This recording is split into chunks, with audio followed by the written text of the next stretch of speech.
See what would happen if I change things up a bit. Added the profile picture. Added the description beforehand. I always say that if I do it beforehand, it sort of shuts the feed down. But maybe I'm wrong. Maybe today it will be super cool. Told you guys I'd never do it again. But I did it.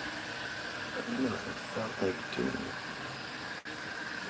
Wanted to see if it would work, if I would look younger. And I don't. It used to work. I used to be over 10 years off by shaving. Just look like an old guy who shaved. I'm rocking the Charlie Chaplin. What's his name? Houdini. Actually, it was a very popular look back in the day. It's crazy to think that your boy had such an effect on the world that nobody rocked his facial hairstyle again because of him. I don't think that's very fair. What about all the guys that weren't him? Come on now.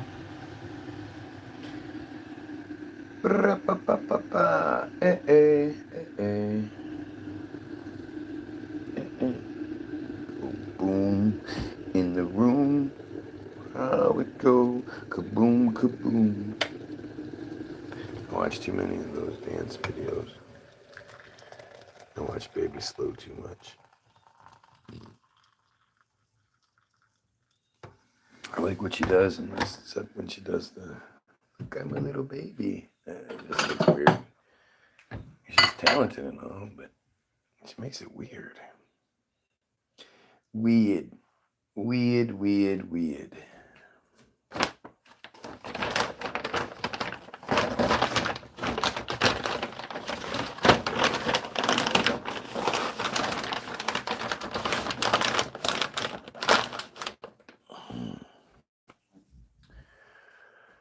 Oh.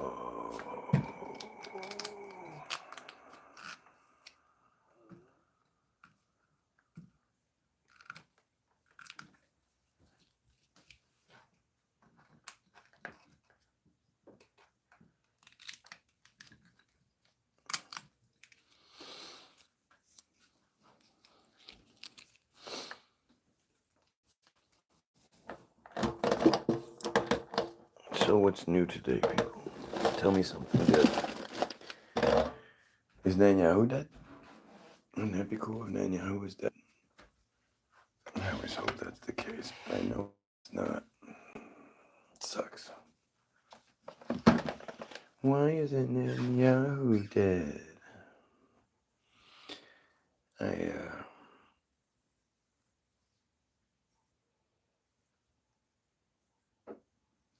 You know, I look at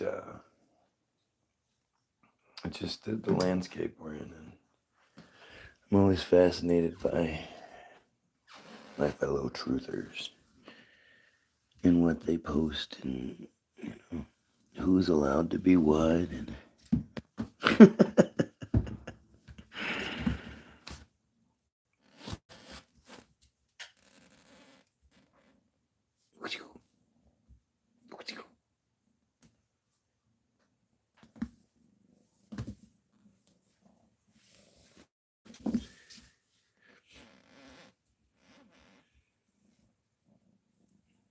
you're improved.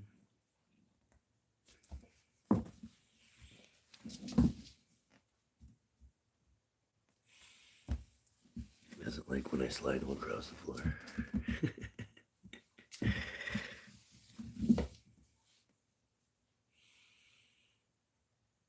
Oh, that's a baby. All right. Sorry, I'm just not going quite. I should be at. Let's see if we can forget to share. Get a couple of shares going. to Mary, who we were lucky to have join us yesterday.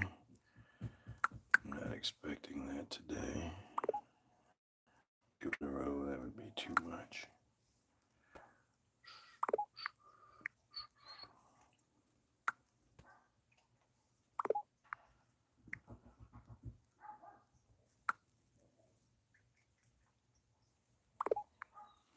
Alright, check.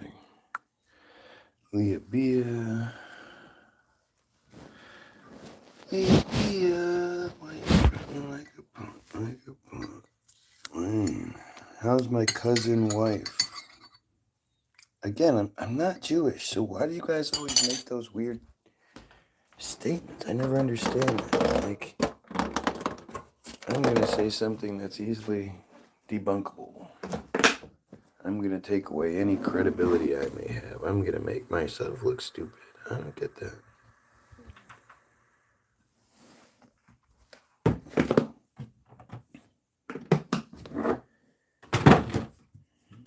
You should do better. Yanks are Jews, actually. Yeah, that makes sense.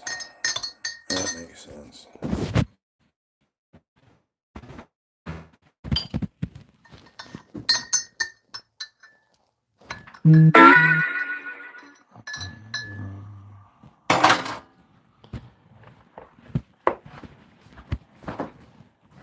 I just think it would be so much better if people could actually help me understand what I am getting wrong, and therefore I won't say the stuff anymore. Obviously, the stuff I say bothers you for you to put this much effort into me. So why don't you tell me exactly what it is that is bothering you? And then, we can move forward. It doesn't have to be so ugly all the time. And look, we have another fake pile. Let's see, when is this free profile? 7 months ago, huh? 7 months ago. And it's here today to start off with the beautiful comment, but don't worry, they're gonna cry. They always cry. They always friggin' cry.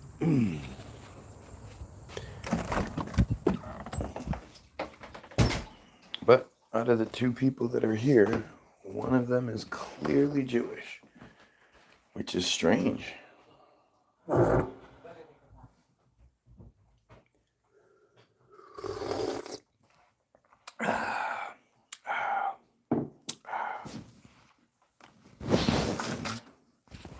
It points to some things.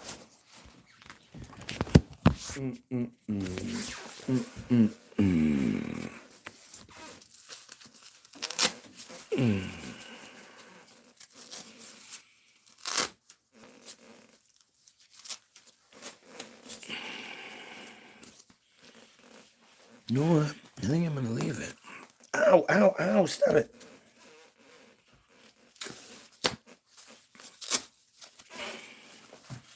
Stop it. Stop it. Stop it. Turn this on backwards. Oh well. It works.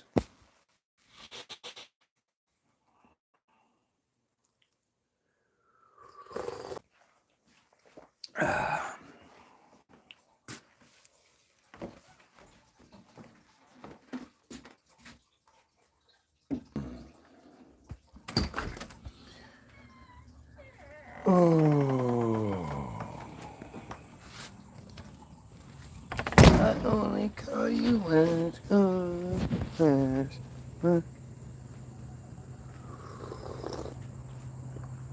Touch me and I feel me. I'm fucked up. That's the real me. I'm fucked up. That's the real me. That's the weekend.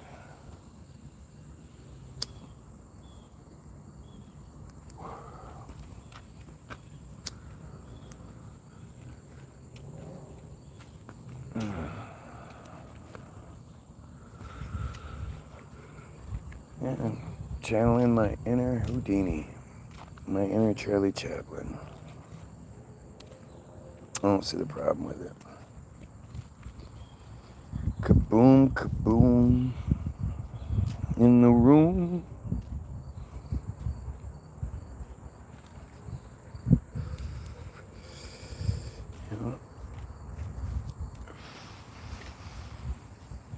It's definitely time for the Goyim to arise and eradicate.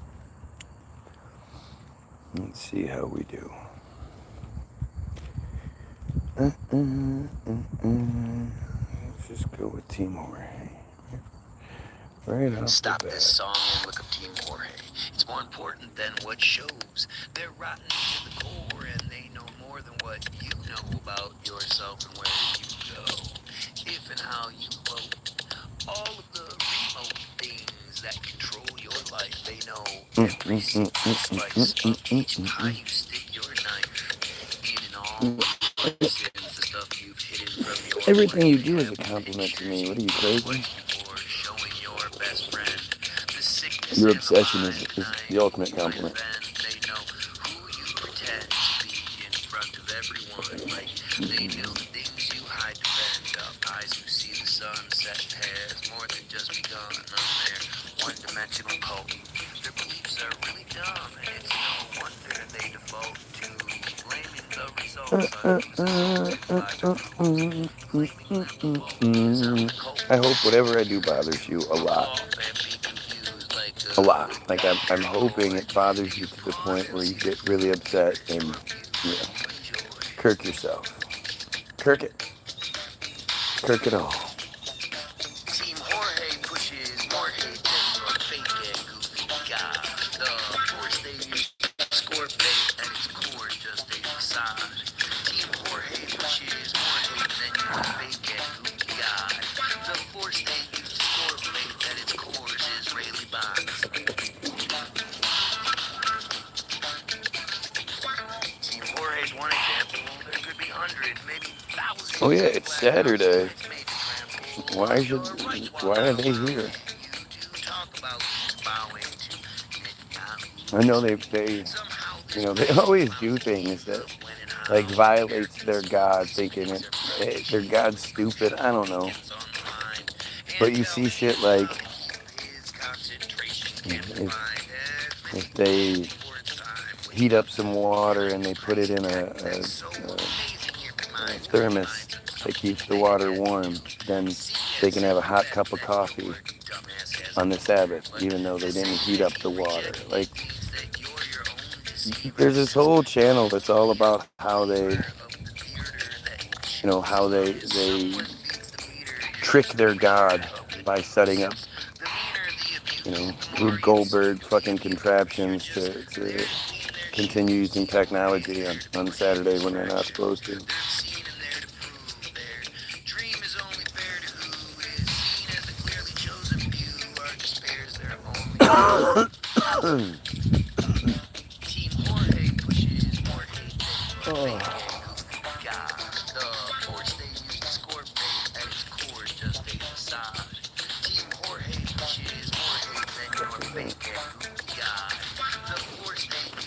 I'm Jewish. Nobody gives a shit.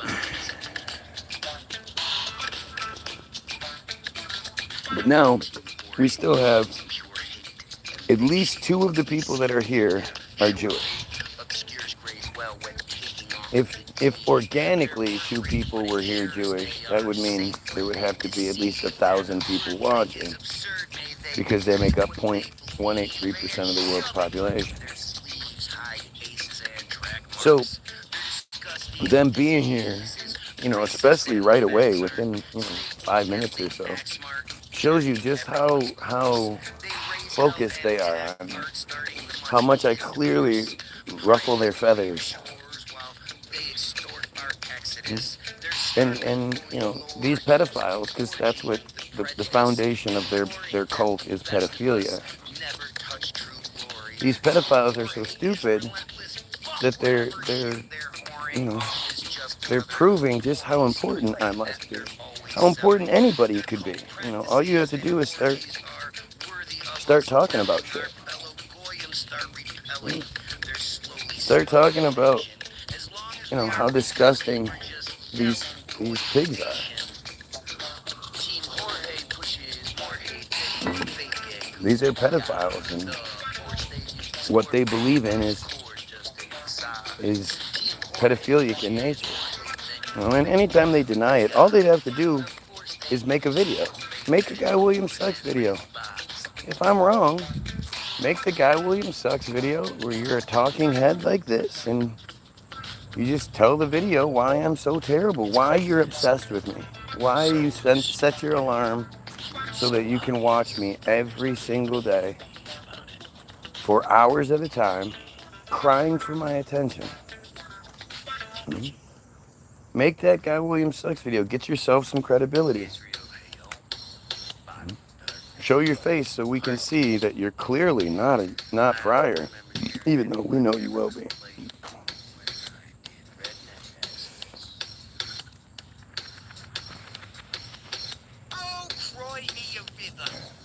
All the planes are again missing today. Apparently nobody's flying anywhere. You hear Milikowski said that when he comes to New York, he's going to bring IDF soldiers to protect him from being arrested. So if he comes here and our police force goes to arrest him, he's going to use his secret police force to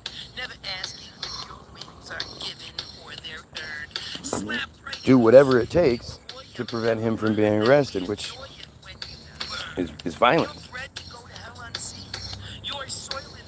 Pretty crazy. But Mandami is like anybody that falls for that shit, you're just fucking stupid. You know, they give you, certain characters, so it seems like, there's some sort of leeway or there's some sort of give or we have some sort of control. But Mandami's mom was friends with Epstein. Like, I'm sorry, but knowing how they are, knowing how they, how unlikely it is that outsiders get to be insiders, it's just stupid.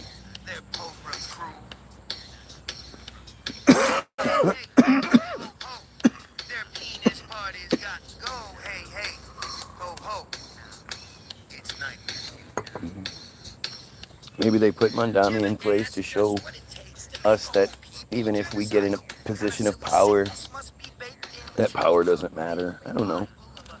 But he's not real. He's not like a real good guy.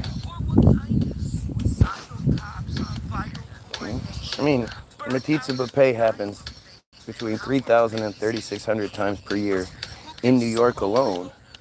And Mandami's not calling for that to stop, is he?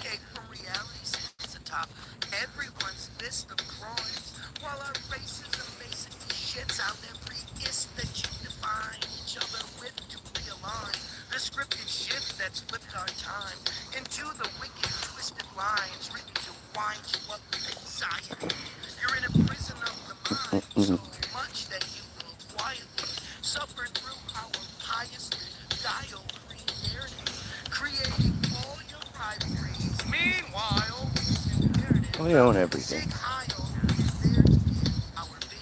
It's fake. I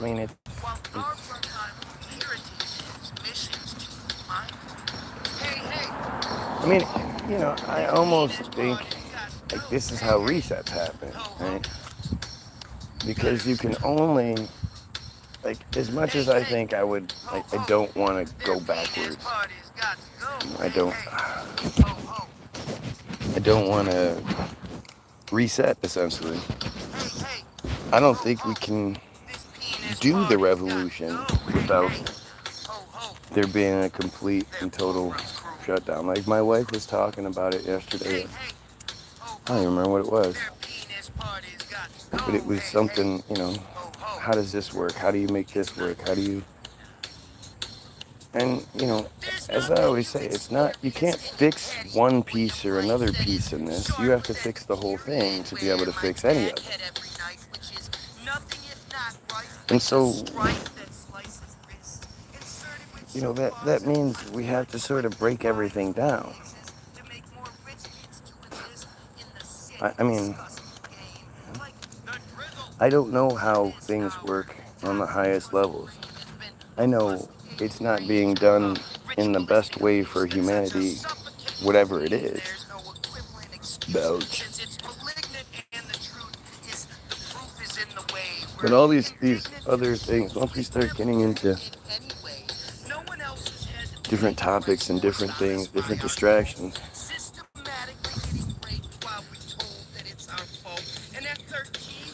you know, it's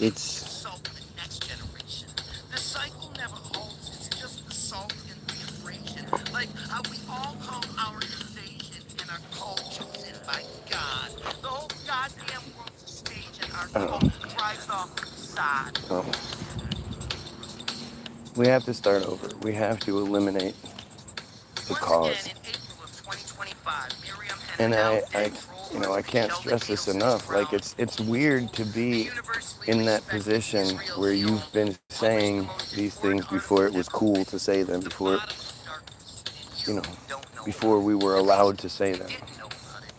And, you know, back in 2020, back in 2016, you weren't even supposed to hint at that Israel is committing genocide.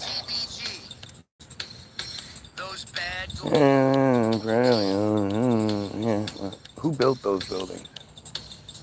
I'm sure the Brooklyn courthouse is one of those old Tartaria buildings that doesn't make any sense. And ownership and all that stuff. I mean, this is all concepts that they put on us, that they put in place. They own these old buildings that... it really does come down to, like, common sense at this point. We really have to start being honest with ourselves. And yeah, I don't even know how this works. I don't know how... You know, we have to get people to be honest about religion and Jesus and all that shit and Allah. And nobody seems to want to.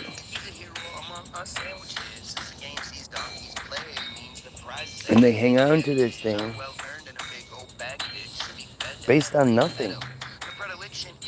That's the shit I just don't get. It's not like there's all these really great things that you go, yeah, but dude, what about when this happened and Jesus did this and God did that? It's not like there's any sort of argument to back it. It literally comes down to just, like, I want this, I like this, I want this, so I'm gonna believe it. Doesn't matter if it makes sense, doesn't matter if there's evidence.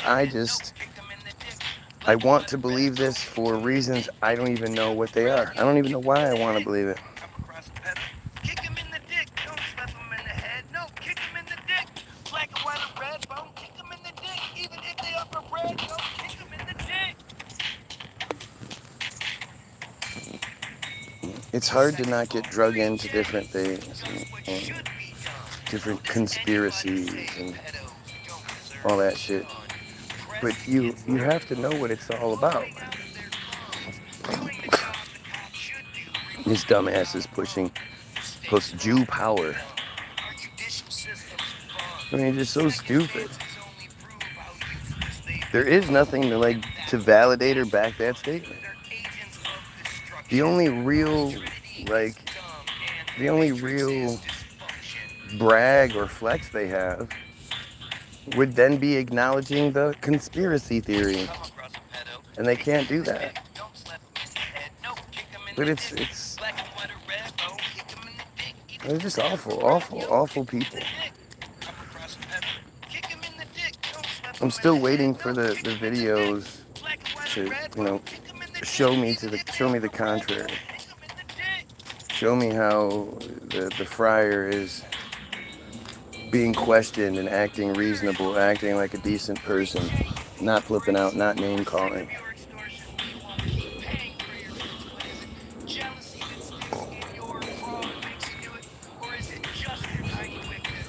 Follow the money and the papers. The papers. I mean, no. At some point, that stops. When you print the money, you don't care about the money. So the printers of the money,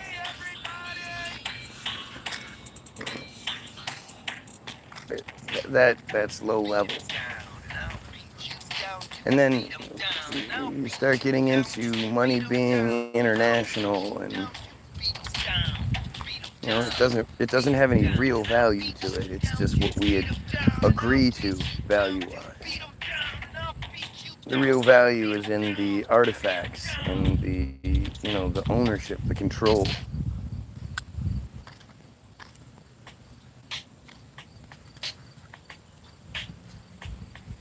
They try to make me join the jihad, and I said, I just don't get it, man. I don't get what people, why people believe what they do. And so I go live and I try to talk about it. I try to gain understanding by asking people to, don't just tell me what you think. I assume that you think all the stereotypical things that your people are supposed to think, depending on whatever you represent. But I don't understand why.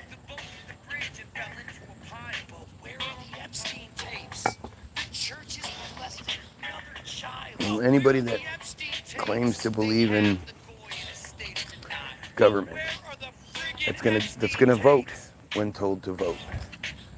Why would you believe that? Why would you ever vote for a president? You know that shit's not real, right? I mean, were you not there in 2016 when Trump lost the election by 2,700,000 votes?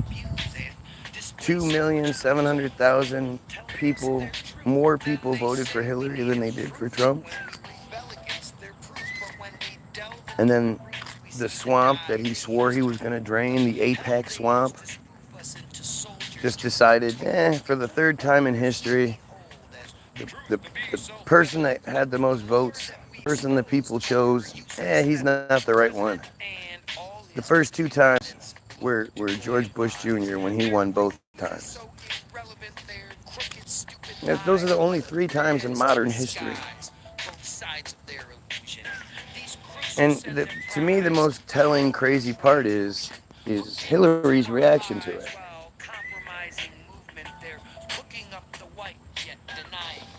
If anybody had incentive to make a big deal out of things, it would be Hillary. Hill dog.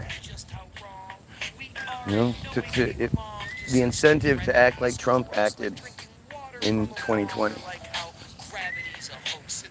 She was going to go down in history, in all of forever history. The first female United States president. That's a title that 1,000 years from now people will still remember. Hillary Clinton, or at least they would. And she literally did nothing. There was no demand for action. There was no calling out of anything. Nothing. They just came and were like, oh no, Hillary, you didn't win. Trump won. I mean, Hillary, you won, but Trump's going to be the new president. We're just going to say he's going to get the electoral college vote. And everybody just was like, okay. Just the strangest shit. Look at, now see this dumb fucking idiot here. He can't even engage in a conversation normally. He literally started, his first comment was like, then Jesus said,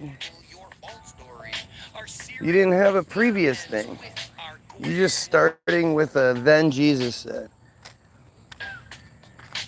Did I not tell you that if you believe you will see the glory of God? And it's so stupid. If you believe in this thing, when you die, you will see it. Don't you worry. You won't see anything while you're alive. No. I guess back then, you would have had more incentive to believe it because God was interfering with shit all the time. But this stupidity, man. This is how stupid everything is.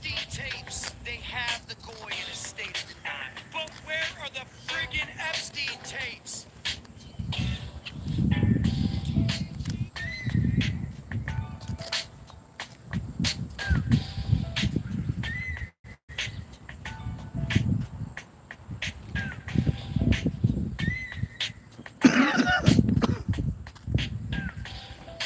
The other day, I'm just randomly looking at shit, following rabbit holes, looking up trains, and looking up, the history of trains and how we got this amazing technology. And I've never done it before, so I don't really know what it's gonna say. It could read out totally normal and make tons of sense, and then I look like a dumbass. But that's not what happened.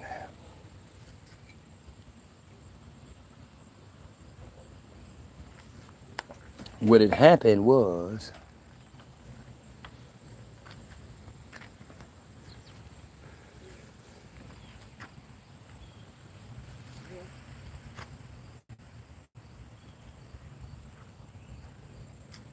what? What's this stuff? Oh.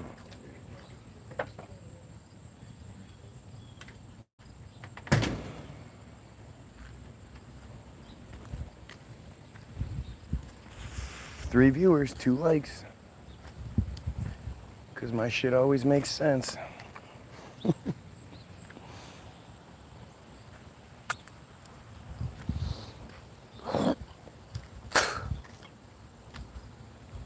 Yeah, I bet you are. Bet you are.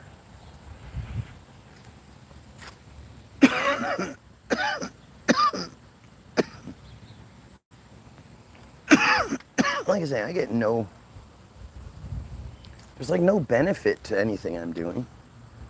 If anything, it hinders me. Saying things that go against the grain prevents me from,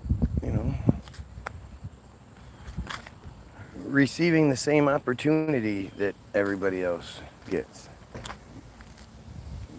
Going against the grain, Christians are some of the most petty people in the world, and that if you don't believe what they believe, they can't even, it's like you can't even bag my groceries if you don't believe in Jesus. My Christian family always made a bigger deal out of me not believing in it than me made a deal of them believing in it. Aaron and Julie are not together. Sluter. That sucks. It looks like it's been for a while. And he turned into a crazy content creator. Fucking musclehead at the gym. Like, it's all about being ripped and blah. It's crazy. He went on a psycho tangent, man. Must have gotten a bunch of money somewhere. I figured she got money and that's how she was able to leave, because he's been an asshole for a long time. Yeah, well. I just didn't realize, But hey, we're the bad ones. Oh, totally bad. Yes, we're the bad ones. Totally bad.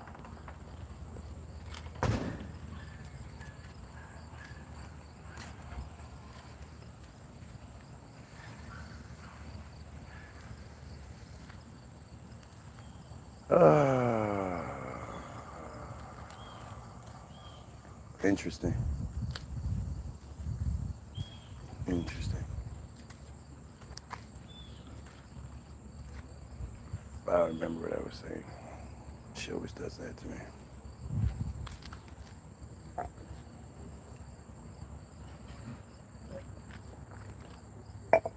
I mean, you see the same shit all the time, right?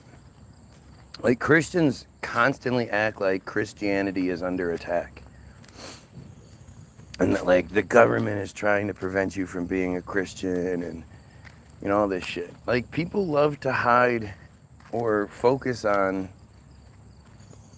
arguments, but they're not real arguments. Even like I say, the argument that the genocide is some conspiracy they don't want you talking about. It's everywhere.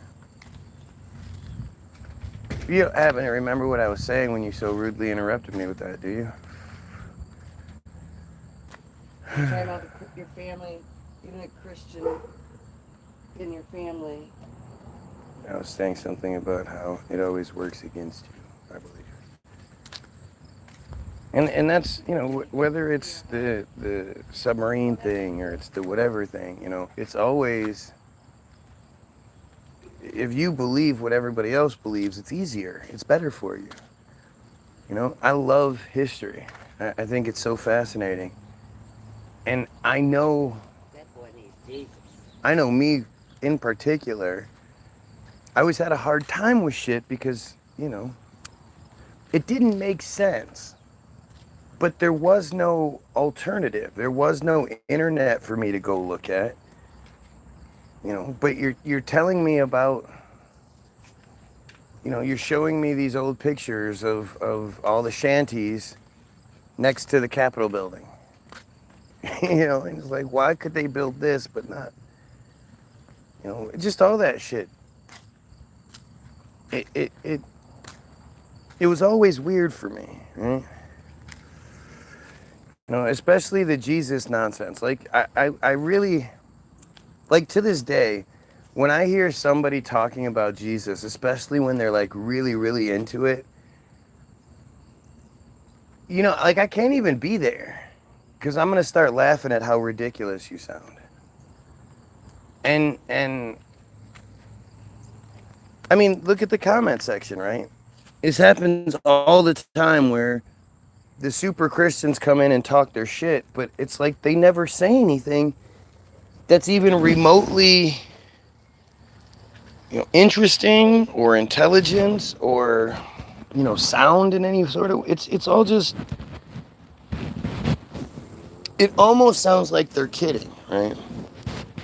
It almost like look, then this is this guy's comment. Like, as I'm talking about shit, the previous person said, I'm doing a submarine, not a ride, but a restaurant tour, whatever. This dude comes in and says, his previous comment was, then Jesus. His first comment was, then Jesus did the blah, blah. Next comment is, then Peter came to Jesus and asked, Lord, how many times shall I forgive my brother or sister who sins against me?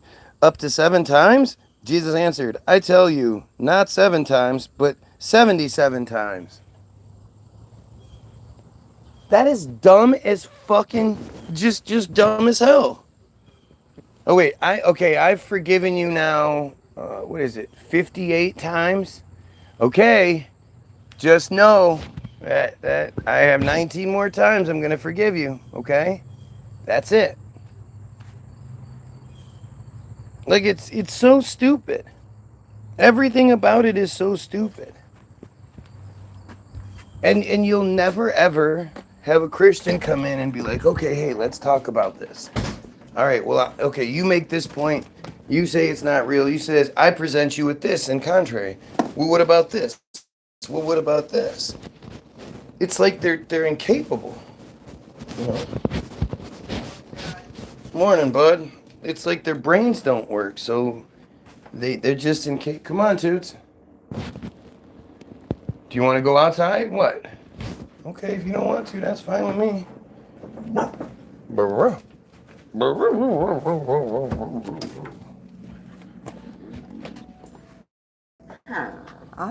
Morning. That's a Hey, excuse me. Do I get a hug as well or not? Didn't you already? You're right. Yes. Butt-faced butt.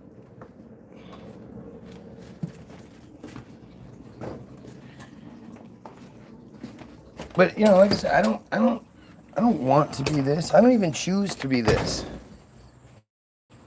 I don't want to be the guy that goes to the museum and has a bad time. And it's not because I'm bored. It's because it's uncomfortable. What's up, CC? before you say anything. Are you ready for another conspiracy theory? Well, thanks there, guy. That's not true. Especially people my age or near me with friends or family. But like, I have a bad time when I go to the museum. You know, I'm looking at the Bugatti, the 1932 Bugatti, and it's one of my favorite cars of all time. That style of car to me is just so cool. The big looks like a giant dick car. You know, of course, the windows are like this big, and you wonder how could anybody even see through those windows. But only 36 of these Bugattis were ever made, and blah blah blah shit like that. But I just can't imagine that car rolling down the street with all the rest of the cars rolling down the street. And then where were the gas stations? How did the gas stations get built? What came first, the gas stations or the cars? How did the gas stations get made? Where were they? How were they filled? Who created the supply system for the gas lines?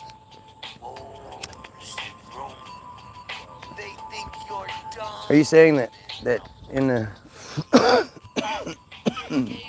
10s and 20s and 30s, the Middle East was pumping out the crude that was getting refined into gasoline and then put into a large truck of some sort, then driven to the gas station that had the big tanks underground that they poured the gas into, and then the pumps, you know, ding, ding, ding. Remember how you always see that in the old shit? How'd that all get there? I mean, it seems like a sort of dumb question. Seems like one that there would be like, and of course it's this, and obviously it's this, and this is how this worked out, obviously. But when you really start looking into it, it starts looking fucking weird. There is no answers to those questions. Everyone, it seems, got off like being celibate is something so irrelevant they just fuck everyone. The room had so You know, what we were looking at the other day was you know, I'm trying to prove myself wrong. I'm trying to look into these. What? You need what?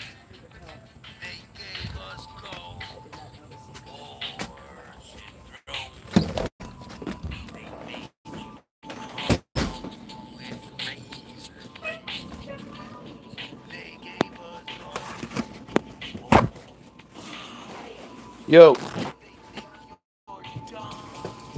Huh? Yeah.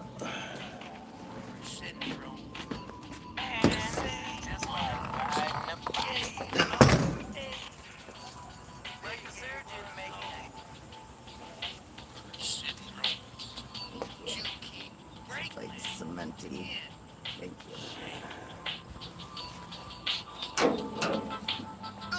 you. You make breakfast for the boys before you go? What a surprise. We tend to call out the infection with a penchant for detection.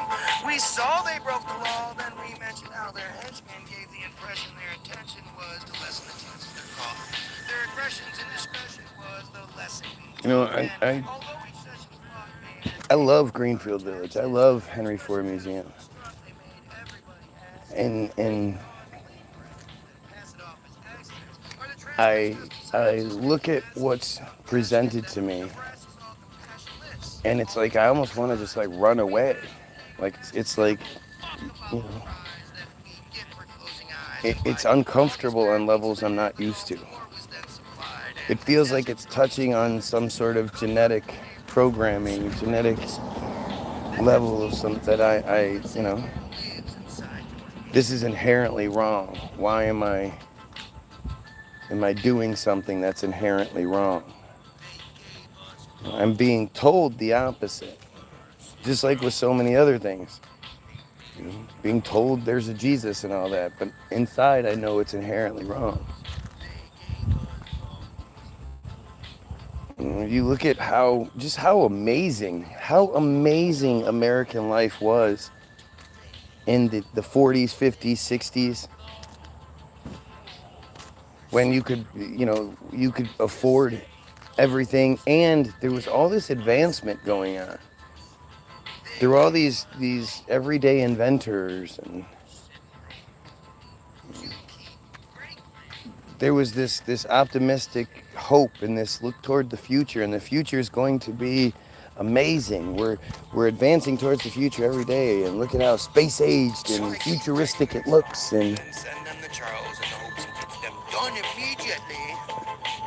Convince the I don't know security anybody the song that, like, there's nothing nowadays that is like, These songs are about this is futuristic. Let's talk about what futuristic's gonna look like and shit. Yeah, maybe. I don't know. It's weird. Goyim are supposed to ignore, yet they keep being proven true, even if it's decades later. So, like, things have a long way to go of getting better potentially, but I don't know. No, I don't know. I have the same lighter I've been had. Just use that real quick. I don't want to let go of this feather. I'm just trying to get it bent. I can't bend. Well, don't get used to it. It's not gonna last very long, I don't think. The mustache? Yeah. No, it's not.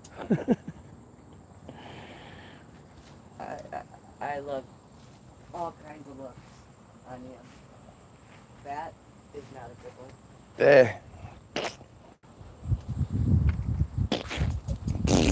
As they used to say. That was one of Archie's favorite comebacks. Darkness.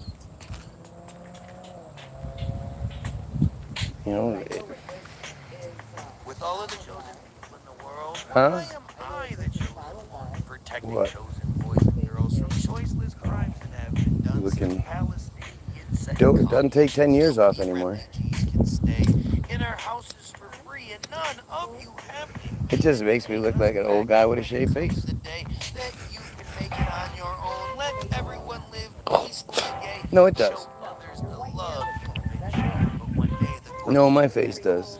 My wrinkles do. The weather, the weathering, the wear and tear. That Israeli hunger pains are fed by Goyim suffering.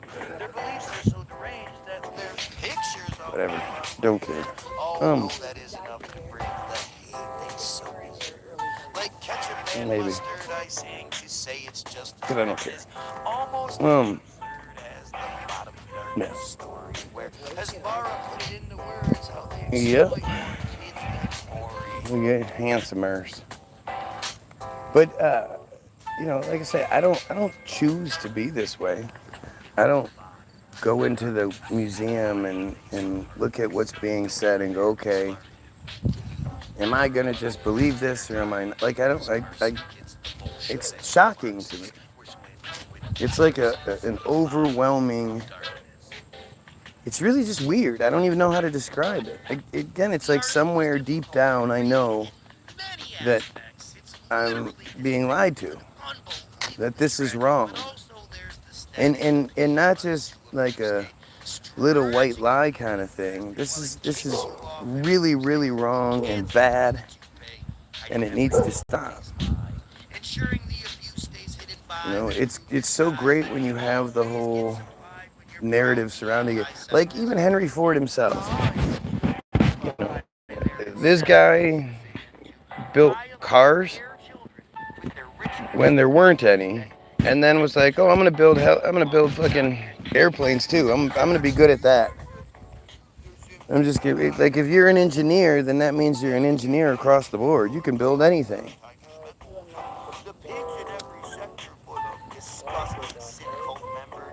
Huh? Yeah.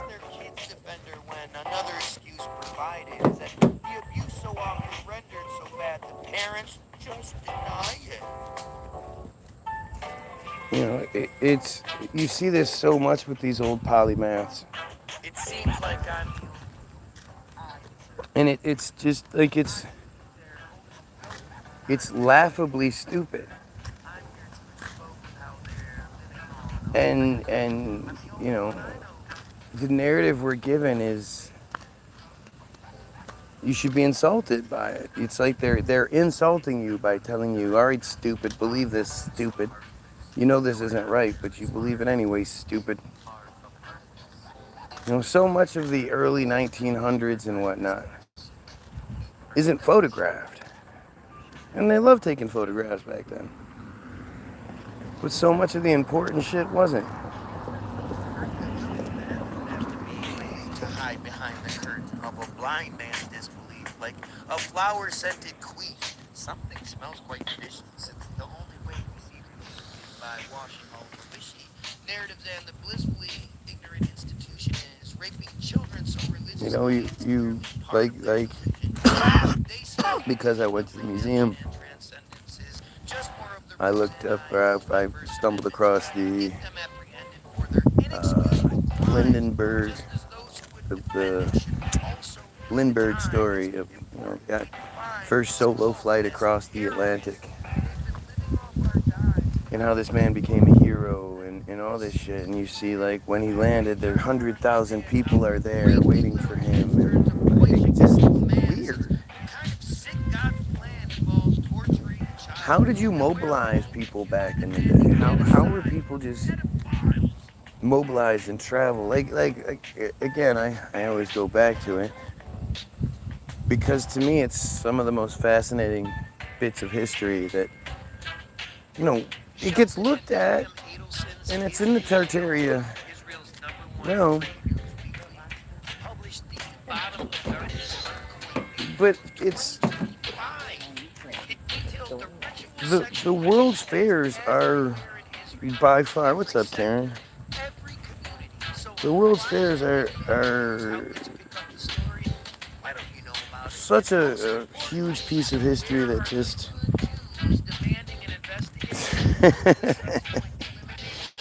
why can't you hear the pterodactyl going to the bathroom?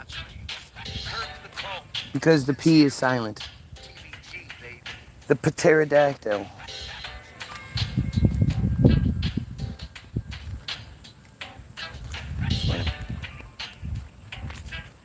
I had to give you that one. That one's funny.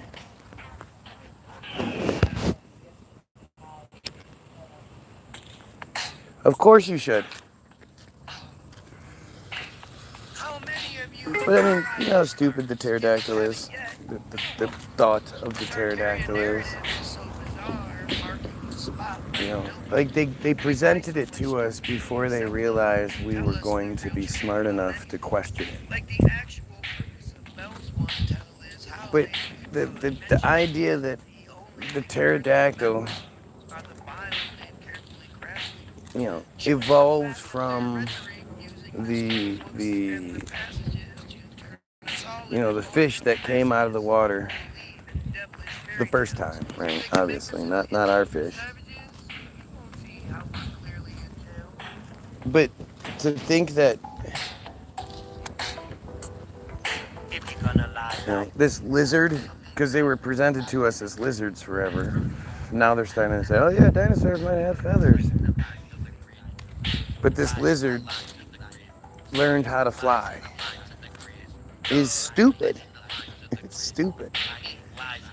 The dinosaur narrative is stupid. And maybe they were like, you know, people are finding dragon. Like, obviously,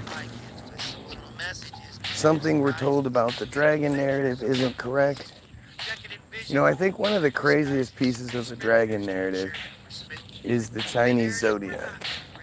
And, you know, the fact the Chinese zodiac has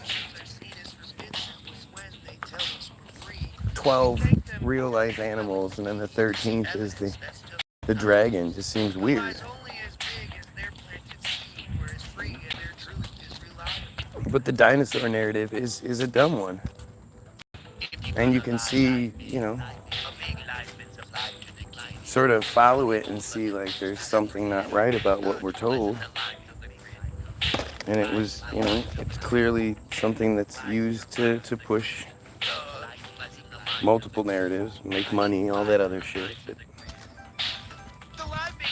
I just don't get it, man. Like there's two, like, I guess, distinct sort of paths that need to be taken.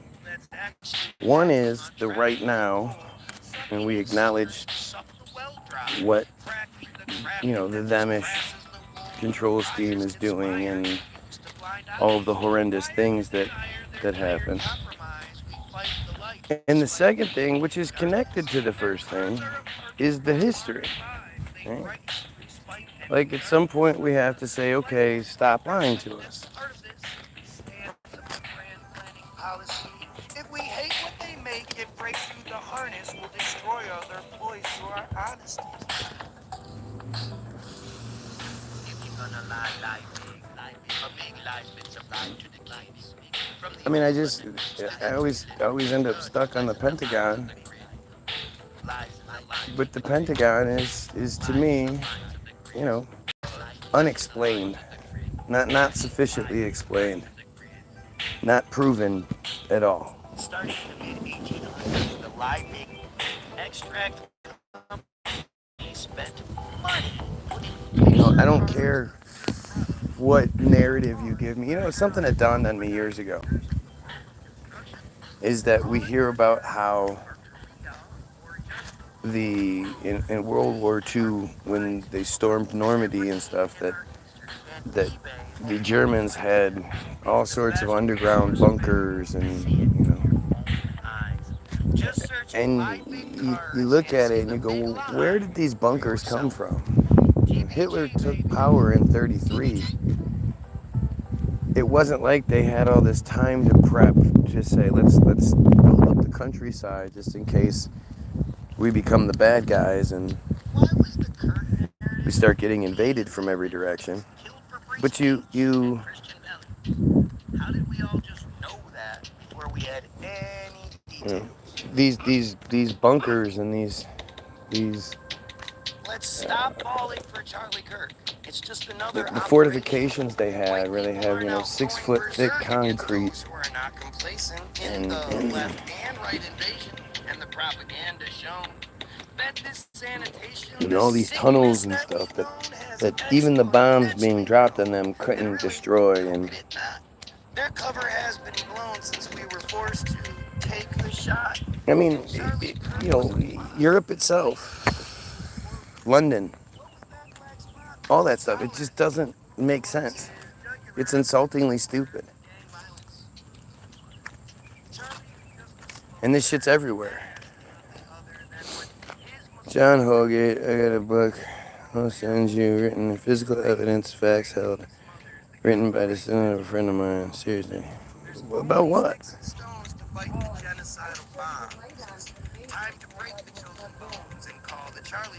It's okay.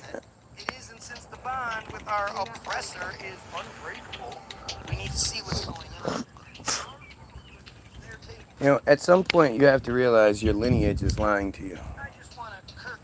It's one of the hardest things to do. But I had to do it.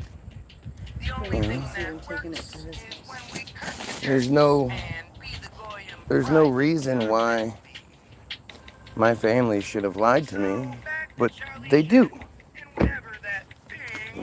My family is Operation Paperclip.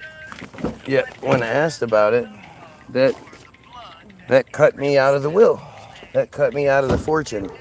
And all I did was ask questions. Have fun. Which just really doesn't make any sense. Capitalism and what's under it. The story being spun is just the web of lies we're cursed with. Every action has a purpose. Every story an agenda. They need you feeling nervous. That way you're willing to whoa, what's going on here? But it's never a Okay, bad that's idea. better. Our freedom of speech should be speaking its mind and saying Charlie can eat without putting a picture behind. Crosses no line. See, in Israel's case, So, they are divine. Well, then, so is are you his trying to go family. outside, dumb girl? I just want to kirk all of our enemies. In blue Okay. and white with Ben Shapiro energy. The only thing that works is when we kirk the jerks and be the Goyim pride that we are meant to be.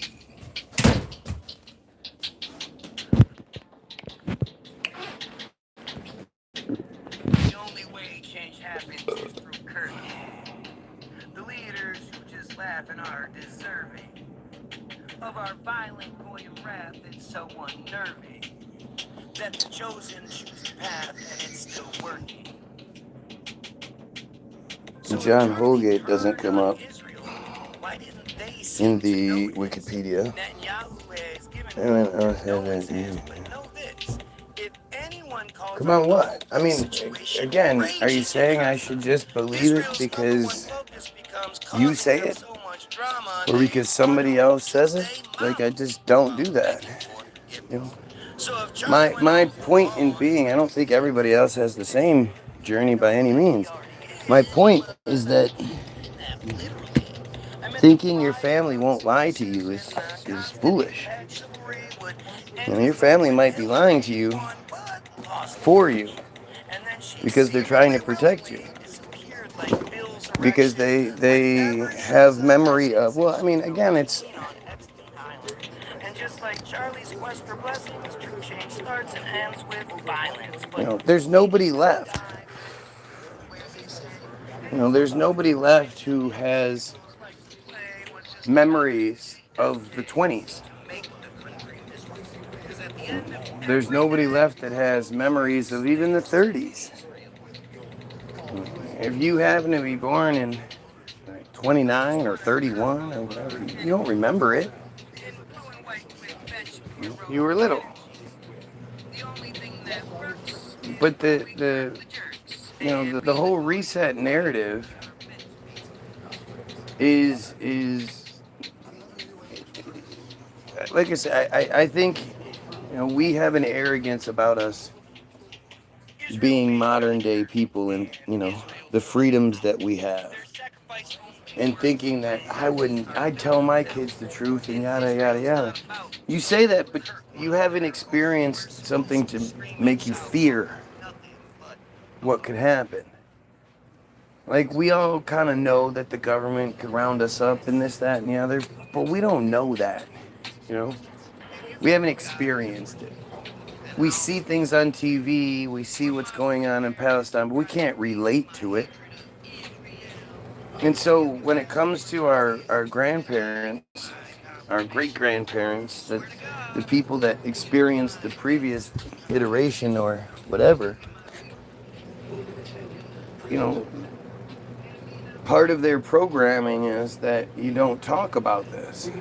And if you do talk about this, like, you're gonna get your like, if your family, somebody from your family starts talking about this, we're gonna know it's because you told them. And the I was watching this video today.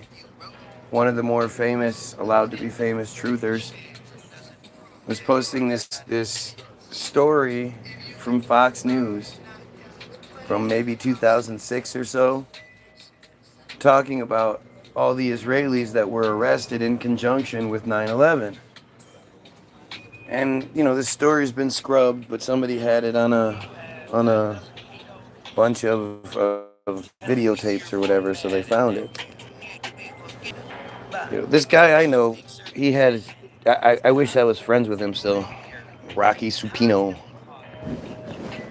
I'd really like to be able to talk to that dude, because he had, when 9/11 happened, he had like 4 or 5 TVs set up with VCRs that he was just recording everything. Each one was on a certain channel, and he was just recording. And when one tape would end, he'd put a new tape in.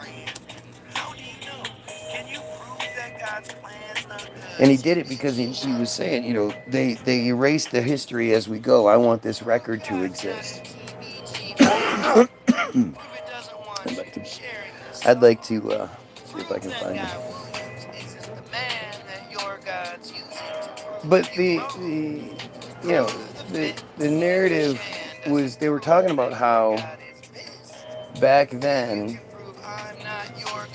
every phone call that happened went through what was it called, Allcom or something like that. I don't remember what it was called. But there was an agency that had records of every single phone call that was made, and that government phone calls were made. They still went through this system, but it was more protected.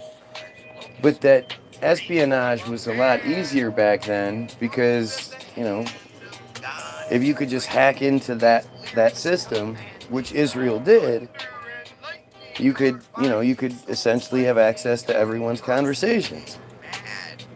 And it's just like, well, how much easier do you think it is now?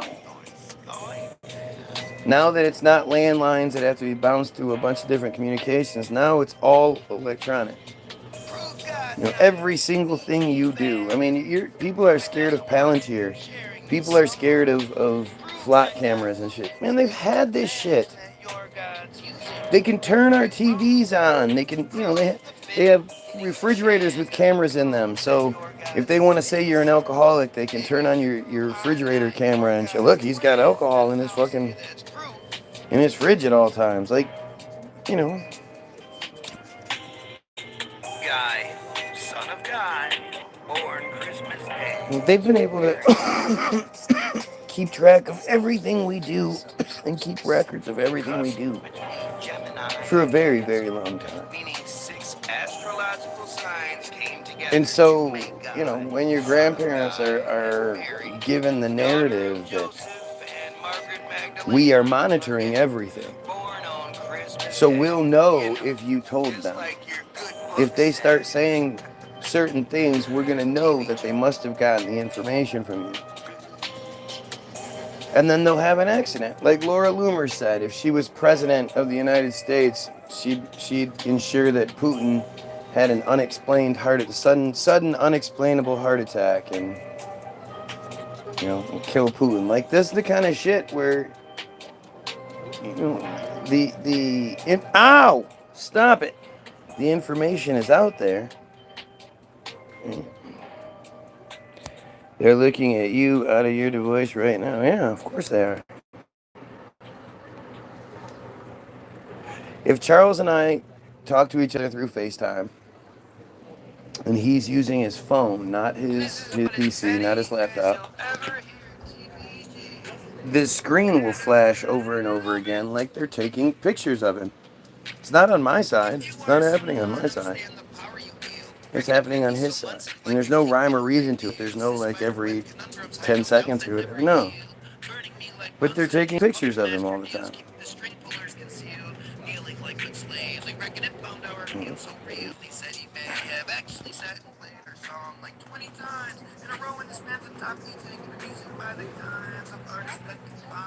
You know, when you see how my grandmother reacted to me asking about Operation Paperclip, and you hear, you know, she was so upset, she was physically ill and all this other shit. Well, obviously, you know, there's something to that made her, you know, that doesn't fit the normal, doesn't fit any narrative. It just doesn't fit. Like going on when no need, etc. And I'm sure it's because my grandmother at this point knew who I was and knew that I was opening up a can of worms that shouldn't be opened up. Potentially putting all of our family in danger.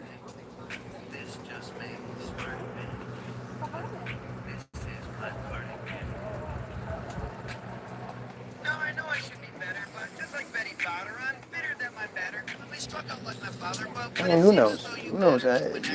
I'm wrong about everything, right? This is all for entertainment purposes, and I'm wrong about it. It's just crazy conspiracy theories. Nothing is true about anything I'm saying. Man, it's hot as fucking here. He's using the beard wearing shit. He clearly went sticking the landing where we merely adrift or committed to Nick! Nick!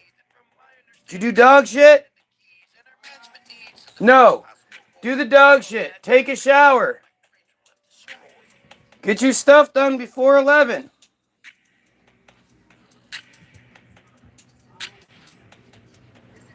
Excuse me, Greg and Nip. I'm petty, I admit. You broke my heart playing part of the word. It's never like insulting to anyone.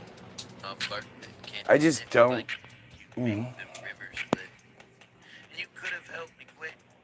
There's just too much to the situation, too many variables, and you know, there's so much lying that goes on. And what's up, Matt? You needed to sleep. This is my parting gift. You know, people don't lie for negative reasons. Like, it's not always negative. People lie to protect you. You know, and our family members are liars. They lie to us. Tried to look up John Holgate and nothing came up. Saudi.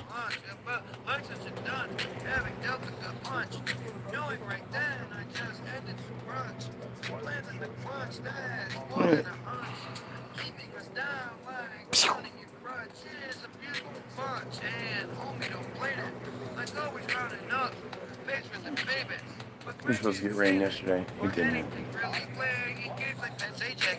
Just willy-nilly clubbed us like Billy with no explanation.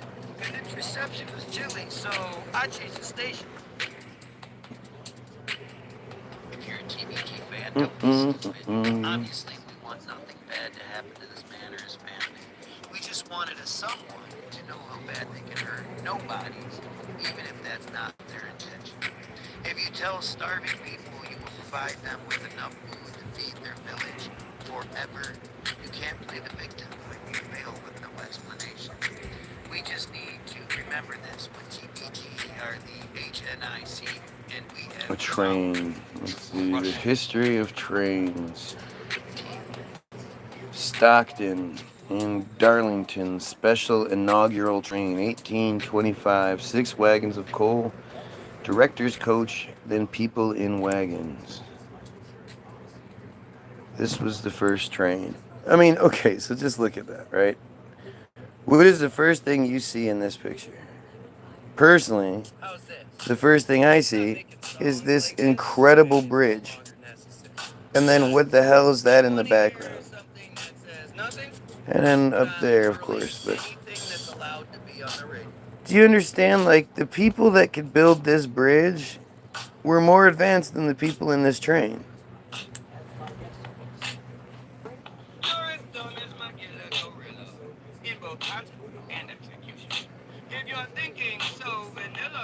And then, of course, the railway lines can't really, like, it's one thing to have cars because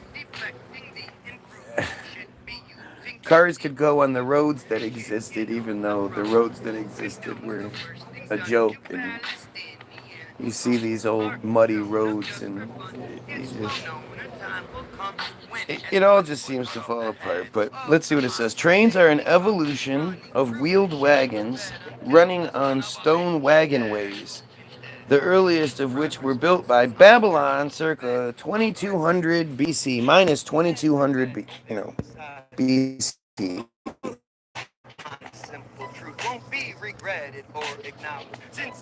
So are we going to have another one of these stories where they're like, look, it was all in antiquity, and then it'll be like, and then in 600 there was this, and then we jump up to 1800 when history really seems to take off. But we'll see. I don't know, maybe I'm wrong. Starting in the 1500s. Okay, so I was wrong. We're going to go from, we're built circa 2200 BCE and then we're just going to jump to the 1500s. Wagon ways were introduced to haul materials from mines. From the 1790s, stronger iron rails were introduced. Wait, what? Iron rails were introduced? What company was producing iron rails back in the 1790s? Look at that guy who tried to save the world, but now we're convinced he's evil. I don't think he was trying to save the world. I don't think he was anything. I think he was an actor. I don't think that Hollowhoek's narrative is real even a little bit. From what you can tell, or from what I can tell, looking into it, we have an actor playing a role. A gay guy, clearly a gay guy. You see him do his little salute. The call. Like it's fucking it's a joke. So I don't think he was trying to save the world. I don't think he was doing anything. I don't think what we're told about what World War II was is accurate even a little bit. I don't think we know. I know that when it came to my grandfather, who was supposed to have been in a camp, we weren't allowed to talk about it. We weren't allowed to ask him anything. There were the stories that existed, that all of the grandkids know. Well, all the older grandkids know. But the rest of it is just bullshit, right? Here we go. Wasp spray. We've got another one. Ladies and gentlemen, we have a bunch of Jews in the feed. Suddenly. Again. Karen gets booted. The Jews keep going. Plant potting to do. So no comments for a while, but I'm here in the background. All right.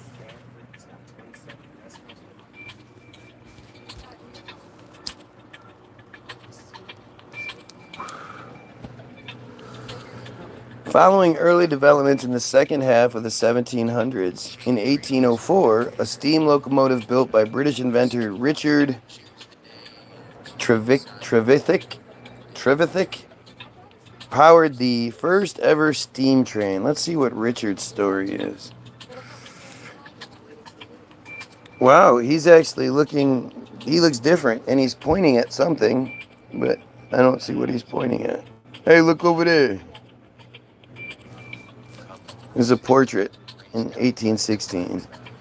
Richard Trevithick was a British inventor. April 13th, 1771 to April 22nd, 1833. Well, not very old.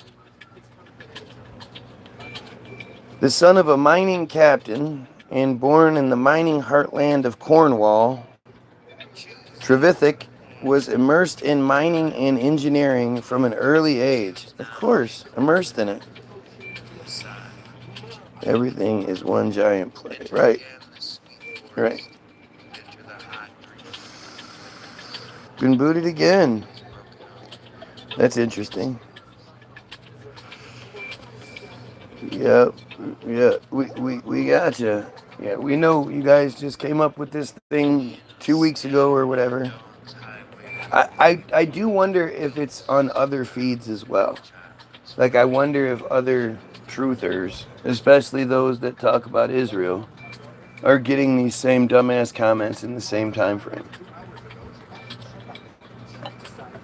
Have you guys seen any other people's comment section being infiltrated with this wasp spray bullshit? Like, my feed was the first feed I saw that had the couch bullshit on it. Where these sickos are essentially shopping by posting the couch comments. It happened on my feed first, and then it started popping up within the next couple days on other people's feeds. But I remember that feed very well, how weird it was, and how, like, what the fuck are they talking about? Why are they, And then we figured out what it was. All right. He was an early pioneer of the steam-powered road and rail transport. And his most significant contributions were the development of the first high-pressure steam engine and the first working railway steam locomotive. The world's first locomotive hauled railway journey took place on February 21st, 1804, when Trevithick's unnamed steam locomotive hauled a train along the tramway of the Pennydarren Ironworks in Myrtle, Tydfil, Wales.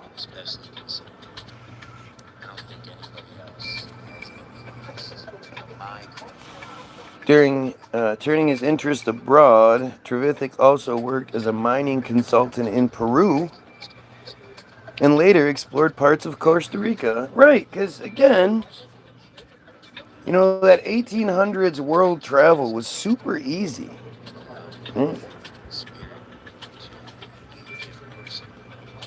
Throughout his professional career, he went through many ups and downs and at one point faced financial ruin. They always do. Also suffering from the strong rivalry of many mining and steam engineers of the day. Right. Unlike today, where everybody's, like back then everybody was working on something, tinkering apparently, inventing in their backyards or in their garages where they had access to all these parts and all this science stuff. Like it's just so weird. During the prime of his career, he was a well-known and highly respected figure in mining and engineering. But near the end of his life, he fell out of the public eye and died broke. Childhood and early life. Dick Trevithick was born in Tregajoran in the parish of Ilogan, between Camborne and Redruth, in the heart of one of the rich mineral mining areas of Cornwall. He was the youngest but one child and the only boy in a family of 6 children. He was very tall for the era at 6'2", as well as athletic and concentrated more on sport than schoolwork.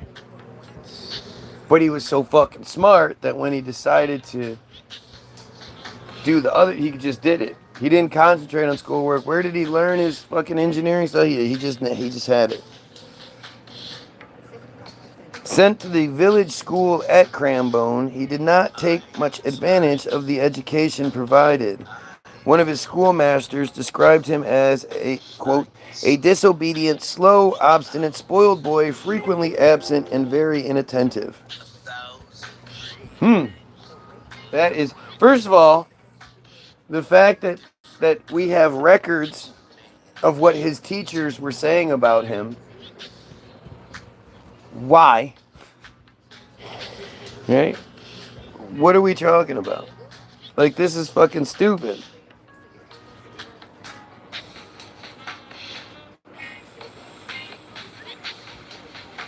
And I love how they all these people back then were just sending their kids off. When the kids went to school, they didn't live at home. Basically, nobody raised children back then. An exception was arithmetic, for which he had an aptitude, though arriving at the correct answers by unconventional means. Oh, he was that smart, huh? He was just coming up with his own shit.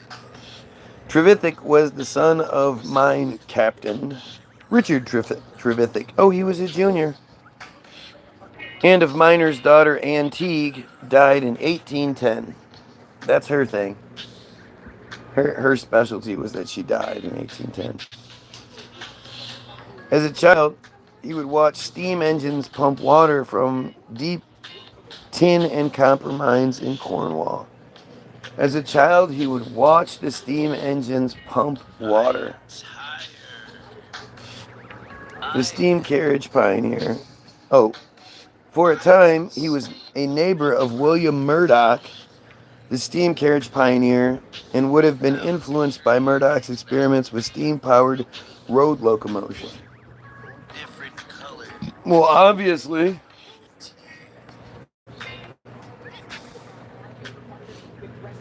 I mean, I just think about it like it's 18 whatever, 17 whatever.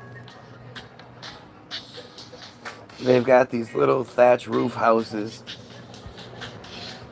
and they sleep on the floor and in hay beds, and they don't shower, and everything's by candlelight. But then they wake up and they go to their school, which is in this magnificent building that nobody should have been able to build. And again, it must be all done by candlelight and lamplight, because inside the school would have to be dark. But it's just so fucking silly, man. Trevithick went to work at the age of 19 at the East Stray Park Mine. He was enthusiastic and quickly gained the status of a consultant, unusual for such a young person. He was popular with the miners because of the respect they had for his father. Trevithick was extremely strong and was a champion Cornish wrestler. Let's see, marriage and family. In 1797, Trevithick married Jane Harvey of Hale. They raised 6 children as well. They had 6 children as well. Richard Trevithick, so the third, 1798 to 1872. Man, he was old. Ann Ellis, 1800 to 1887, or 1877, another oldie. That's fucking old. He lived to be 70 years old. Elizabeth Banfield, 1803 to 1870, another old one. John Harvey Trevithick, 1807 to 1877, 70 years old again. Oh, 77 years old, sorry. One was 77. Francis Trevithick, 1812 to 1877. Henry Harvey Trevithick, 1816 to 1833, or 1883. Every single one of them lived to be old as fuck. And Francis Trevithick, this is one of his sons. Of course, he's got the Mason pose, literally natural heat and free electricity. I wish we still used geothermal energy. I remember learning it as a kid one year.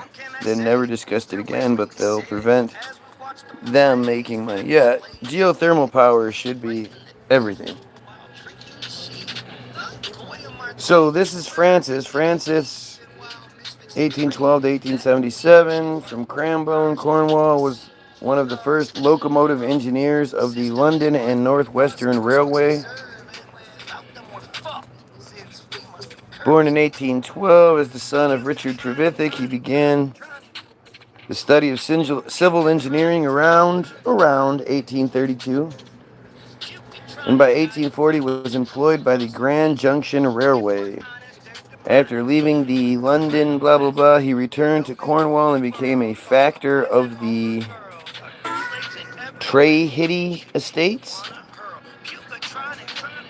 of which his grandfather had been mineral agent in the 18th century. He wrote a biography of his father, and in 1872 had it published. Because, publishing books was easy back then. He just had it published. This dude was, so he's a writer of books. He is a factor of the estates. This factor is a type of trader who receives and sells goods on commission called factorage. A factor is a mercantile fiduciary transacting business that operates in their own name and does not disclose their principal. The factor differs from a commission merchant in that the factor takes possession of goods or documents of title representing goods, such as a bill of lading, on consignment, but the commission merchant sells goods not in their possession on the basis of samples. Most modern factor businesses in the textile field, but factors are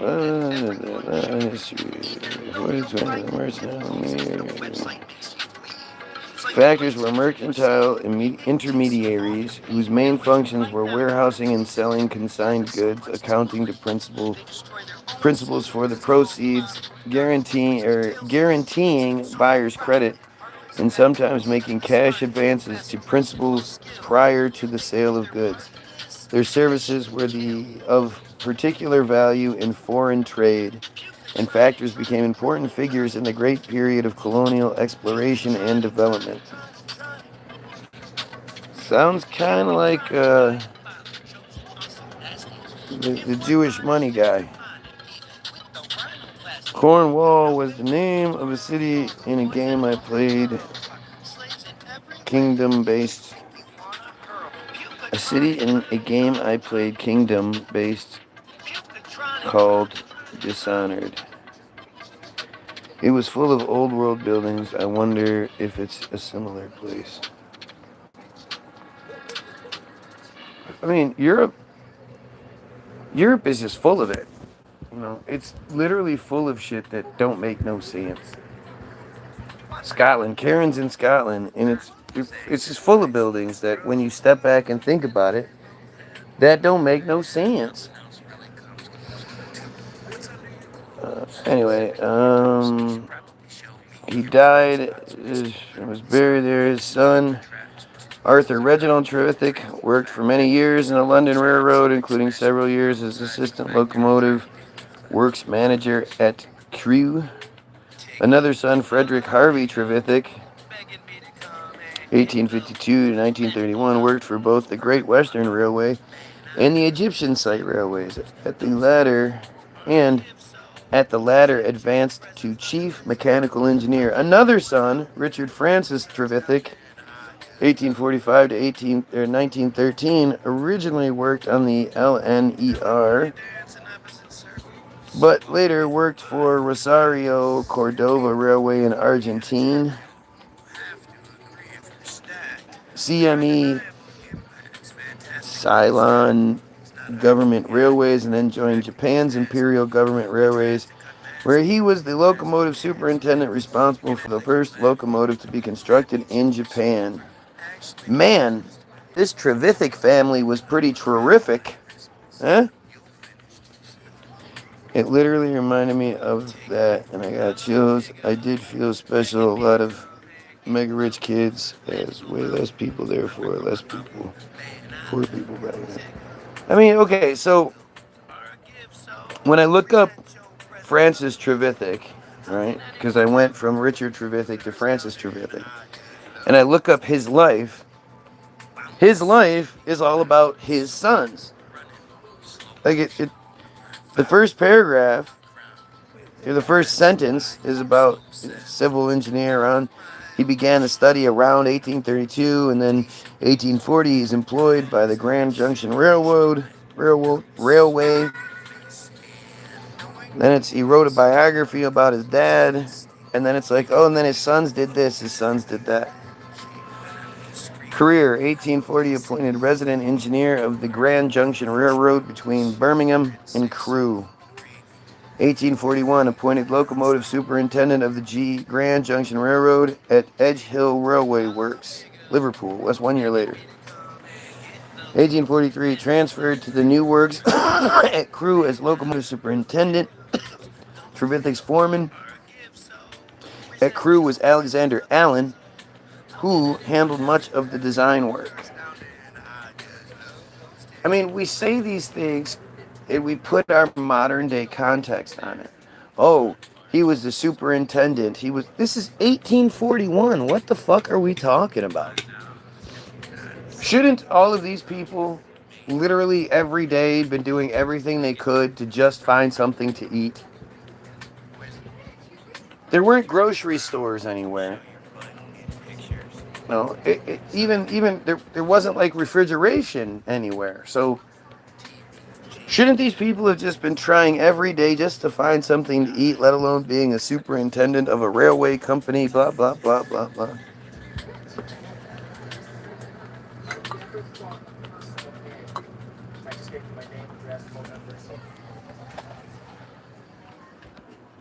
1846, when GJR became part of the LNNWR, Francis Trevithick became locomotive superintendent of the Northern Division. His opposite number on the Southern Division, formerly the London Birmingham Railway, was Edward Bury until his resignation in 1847. And for March of that year, J.E. McConnell. What does that have to do with anything?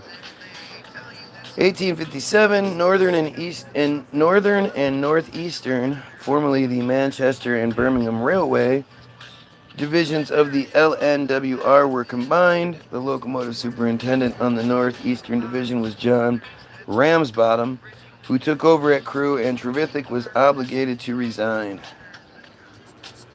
On September 2nd, 1848, Trevithick was aboard a light engine which struck the wreckage of an earlier derailment, and was itself derailed near Newton Railway Station. That's the end of his life. Did you notice how, again, the chat bot, the chat GPT that created this history, it didn't bother changing the names. Like, his children were all named the same thing as his father's children. Just moved them around a little bit. Richard Francis Trevithick, that was his son. Frederick Harvey Trevithick, that was another son.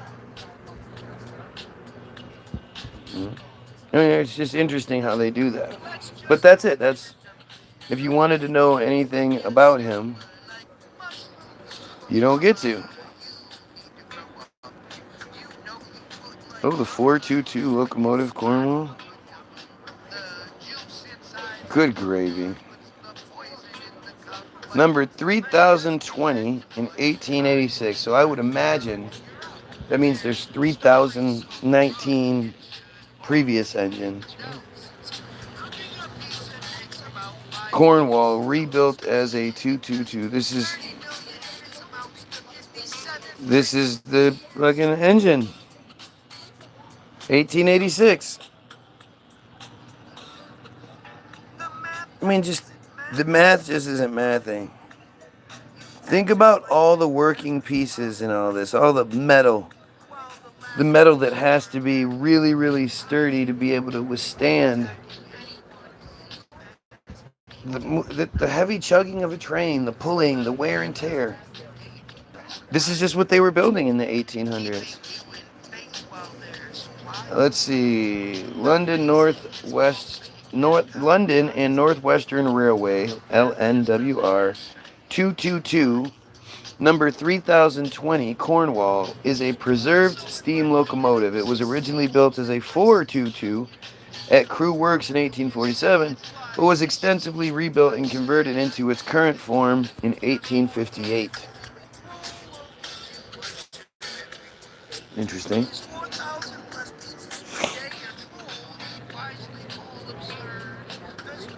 Early high-speed locomotive design. In the 1840s, express passenger locomotive design was focused on the need for single large-diameter driving wheels of around 8 feet in diameter, I guess.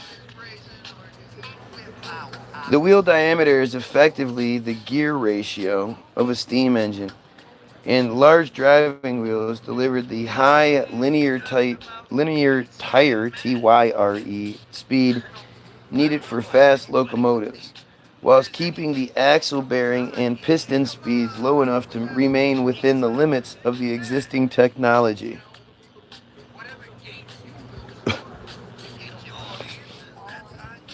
If technology would have been better, they would have been able to do more, but like, do you understand like what they're saying? You know, they found all this shit, and they weren't capable of using it to its fullest potential. So they did what they could to make it work, and they were able to make it work.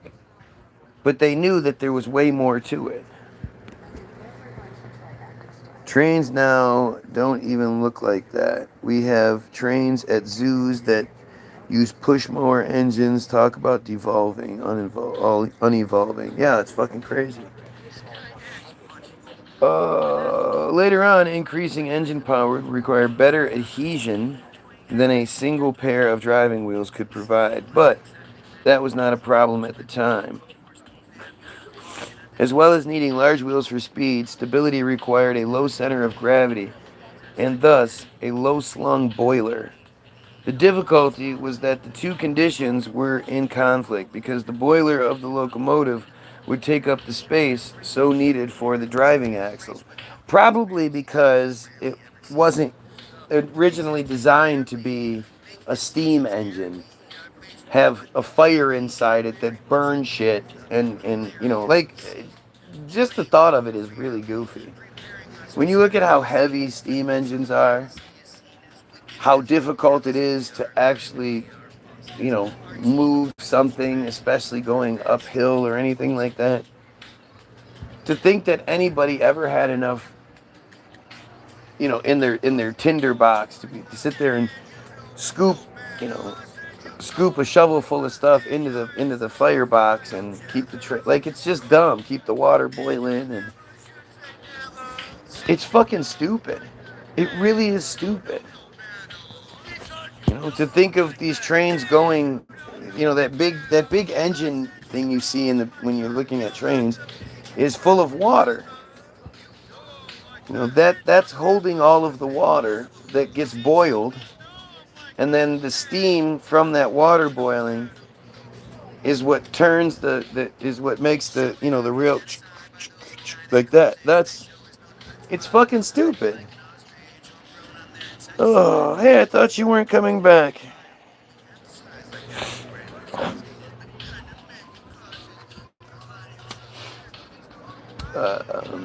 One solution to the problem was the Crampton design, in which the driving axle was moved behind the boiler's firebox.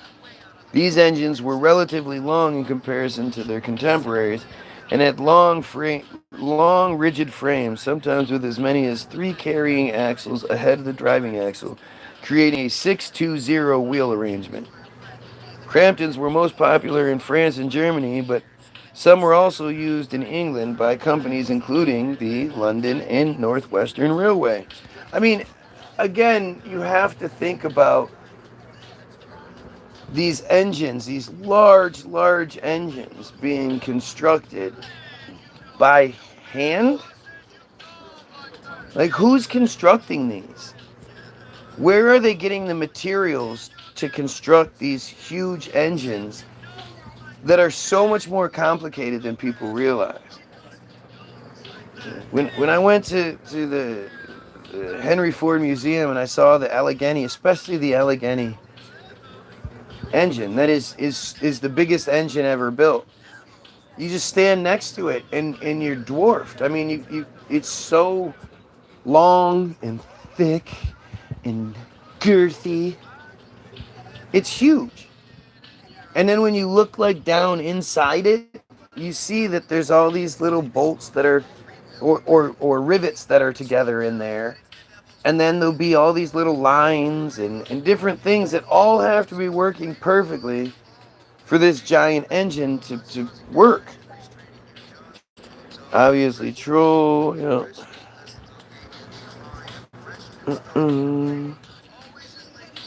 But, you know, like, I mean, you have to, it's better to be there, and you can go look at one of my previous videos where we talk about this. You know what? Let's do that. Let's bring that up real quick.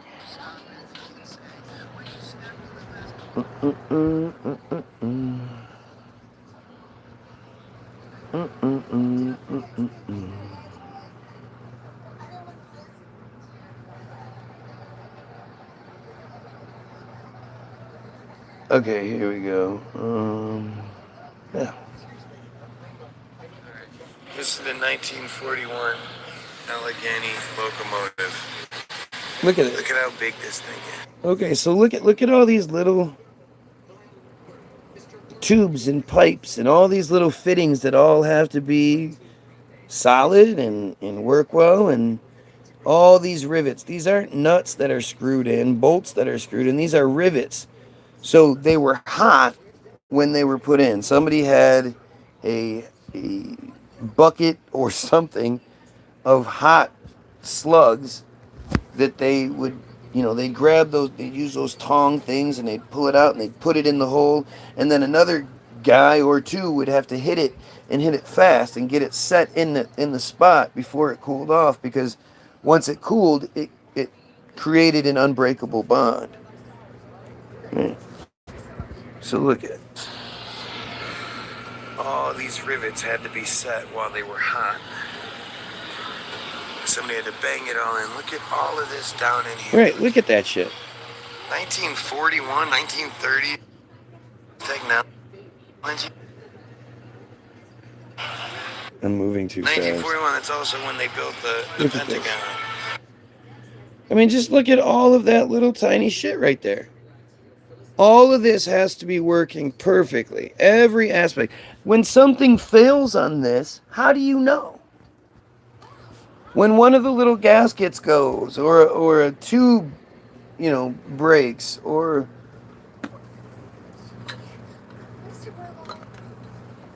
something along those lines, what diagnostics do you even have? If something stops working, you just pull it over and you just walk up and down and inspect everything. And how do you inspect all the stuff on the inside? How do you know that's all working as it's supposed to?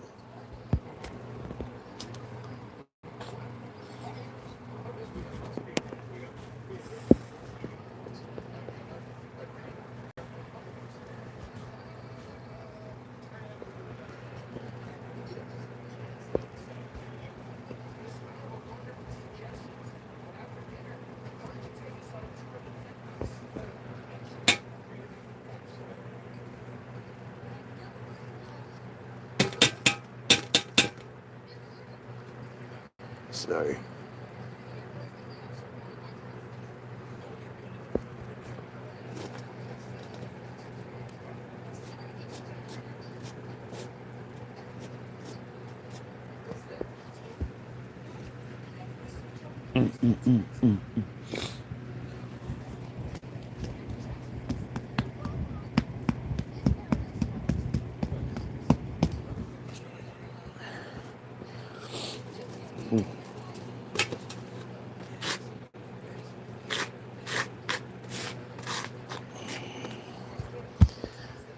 Definitely not true.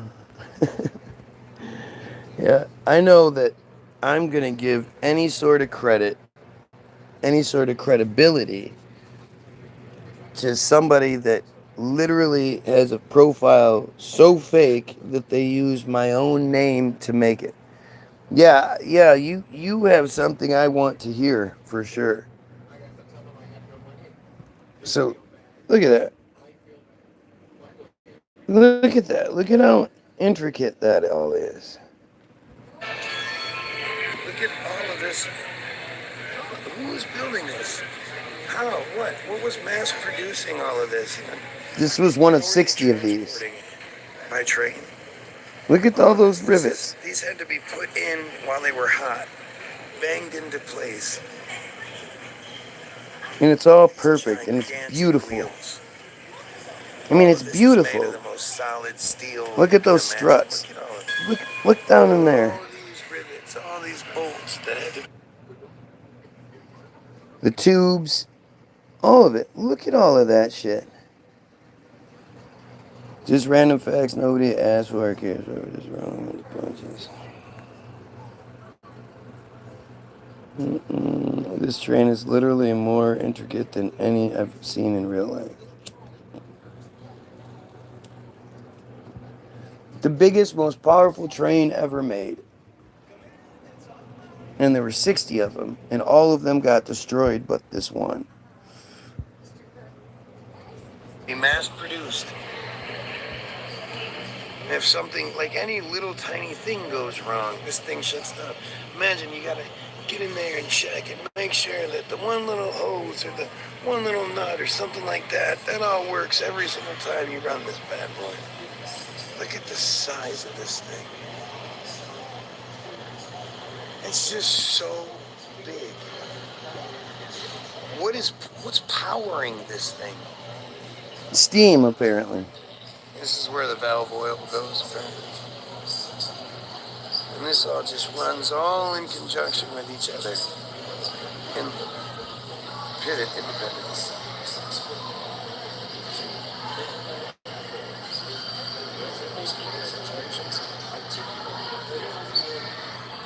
Can't hear what it says. It gives you a look at the inside of it. Someone's building all of this in the 30s. In the fucking 30s. Like, think of what the world looked like back then. Airplanes looked like. You know, you think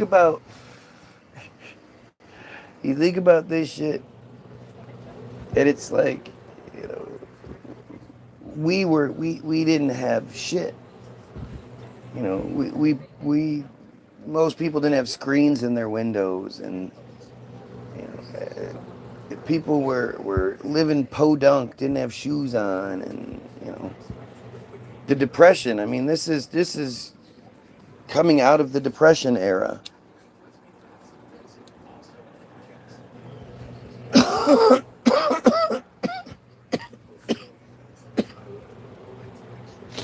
And yet, these giant trains were no problem. He literally was there in real life recording. Get better at lying. Oh yeah, it's AI. That's what it is.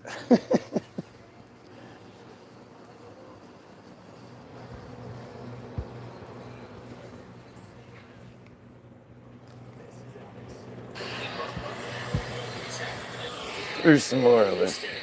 There's the little firebox that you shove the coal into to make that whole big fucking train roll. Just that little firebox.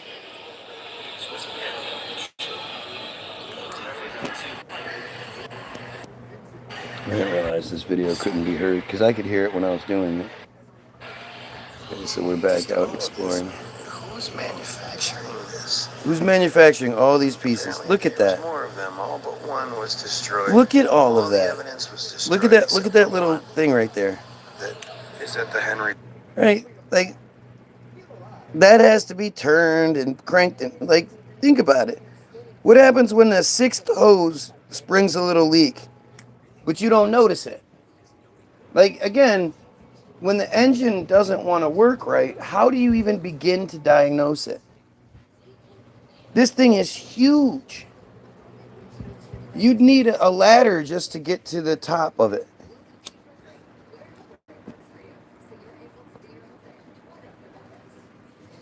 And of course, the railway lines that are in place, they can handle this, I think it's, what did it say, 380-ton locomotive. 380 tons. Like, this is just strange. What's up, Mary? And it's like, look at the dumb friar commenters, right? Because if they had any sort of intelligence, they would acknowledge that this is fucking weird. But because all they're here to do is disrupt and you know, try to cause issue, they sound like fucking stupid asses. I don't even bother reading it. They say shit like, oh, it's AI. Like this is just insane. Look at all the, look at it. Look at all of it. This is just one little section. Look underneath. All those, who was manufacturing all the nuts and bolts that were, you know, being used in all the different train manufacturers? There was multiple, but they they had to have like a supply of nuts and bolts to be able to use them like that. Somebody wasn't crafting them as needed. Here, I think this gives you some explanation. All the evidence was destroyed except for one. That's at the Henry Ford Museum. A class among the largest, most powerful steam locomotives ever built. They hauled freight, mostly coal. These were used to haul the coal that they ate like candy. Mostly in trains that were 1.25 miles long. A train was that long. Steam technology was highly advanced, no match for the more economical diesel locomotives after only... A 1.25 mile long train. 1930s tech.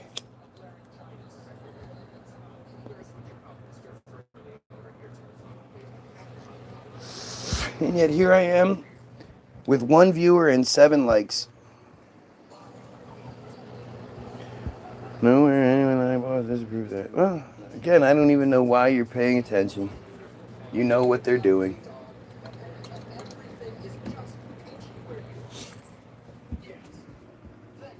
Seven likes and 1 viewer, although there are at least 4 people commenting. Totally makes sense. 15 years, all 60 were broken.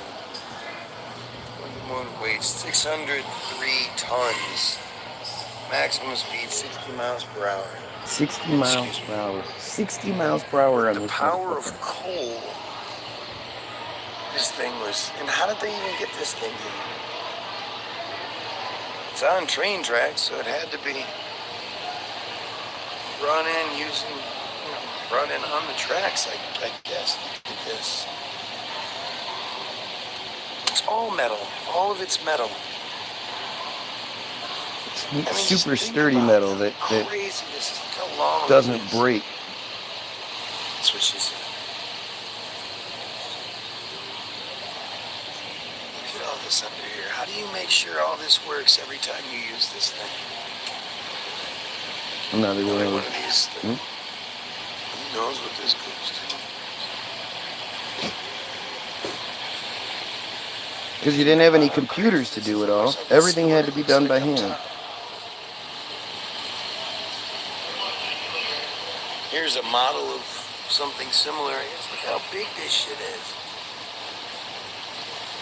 President Washington. This was all being built. Look at all these. Look at these. What are these? The struts? I don't know. I don't know what the fuck that is. But look at. Just imagine who is building this. All those rivets all had to be set while they were molten lava hot. It had to be done quickly so that it would stay together. The lock on a multiple train. These are just models. But think this is powered by steam. Steam engine powered this. Imagine the amount of coal it would take to keep the fire blazing in this thing over long multi-mile trips where it's pulling 1.5 miles worth of train cars. I mean, none of this makes any sense. I can't be the only one that thinks something isn't right about the story we're being told when it comes to these things especially.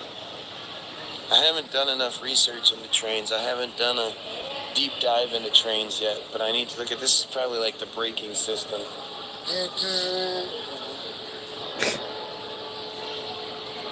Think about how crazy. Superpower, the story of the Allegheny locomotives. Let's finish it. We'll see the beginning again.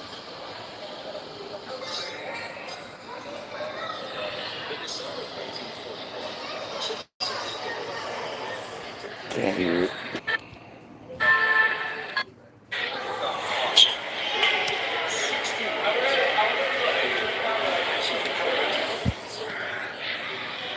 Bruh.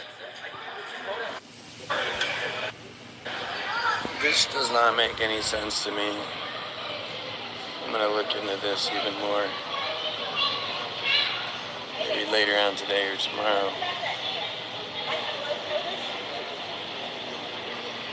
I don't care about that. This whole thing had to be full of coal. I mean, look at me. Look at the big chains and all of it. Look at how fucking insane this is. Yeah, that's the whole coal chute.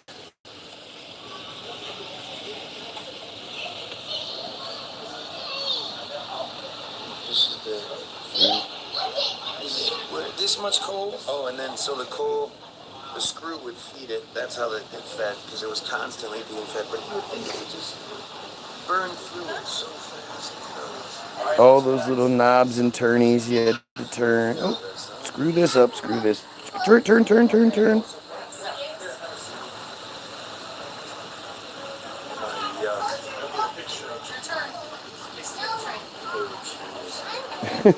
The Jews next to me. This thing would give you claustrophobia. You can see this thing for all day.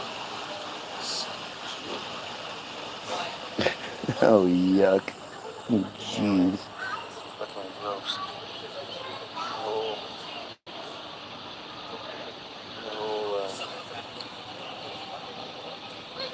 Look at all the rivets. All the rivets that had to be there. Underneath. Look at all of that intricate fucking work that had to all work perfectly. You guys tell me how this makes sense.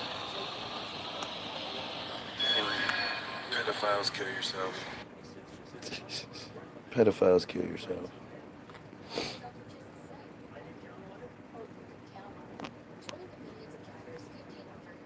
I mean, it's just wild. And I've got so many of these videos in here where it just doesn't make any sense. Here's some more.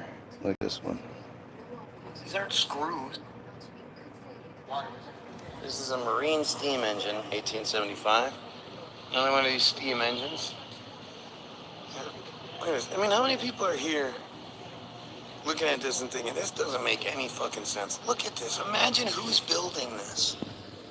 All these rivets have to go in. So rivets, you can see here on the back side. Rivets have to be super hot, put in, and then somebody has to pound it in before it cools off. These aren't screws. Somebody had to bang all this into each other. Look at this. You tell me how this makes sense. What was it, 1800s technology that we just had. 1865 or something? That shit. Spinnerooski, look at all that inside there. Yeah, you can't even see how intricate it all is. All the little teeth. This? Here's some pictures of it. Oh, just some pictures in the valley. We just had this, just sitting around. Electric generator, 1897.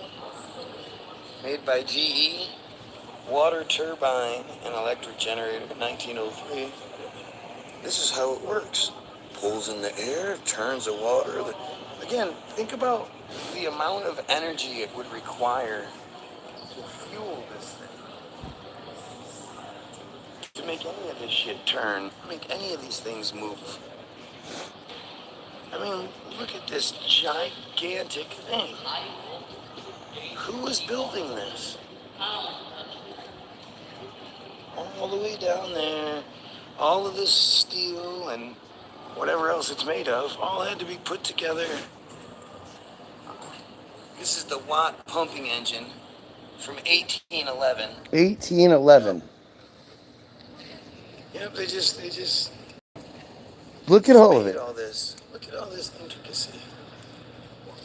Who's making that shit? Who's making all this? Who's mass producing all this? I get the same feeling when I look at it the second time. In the 1800s. 1811. 1800s tech, huh? That's what we were looking at yesterday. Look at this. What makes sense? Look at that. All that has to fit together exactly, or else it doesn't work. What was transporting all of this? What were they using to transport this shit? This is the Grasshopper engine, about 1806. About Made by 1806. unknown in England. Don't know who We made don't it. know who made this. Nope. 1806. It just makes sense, doesn't it?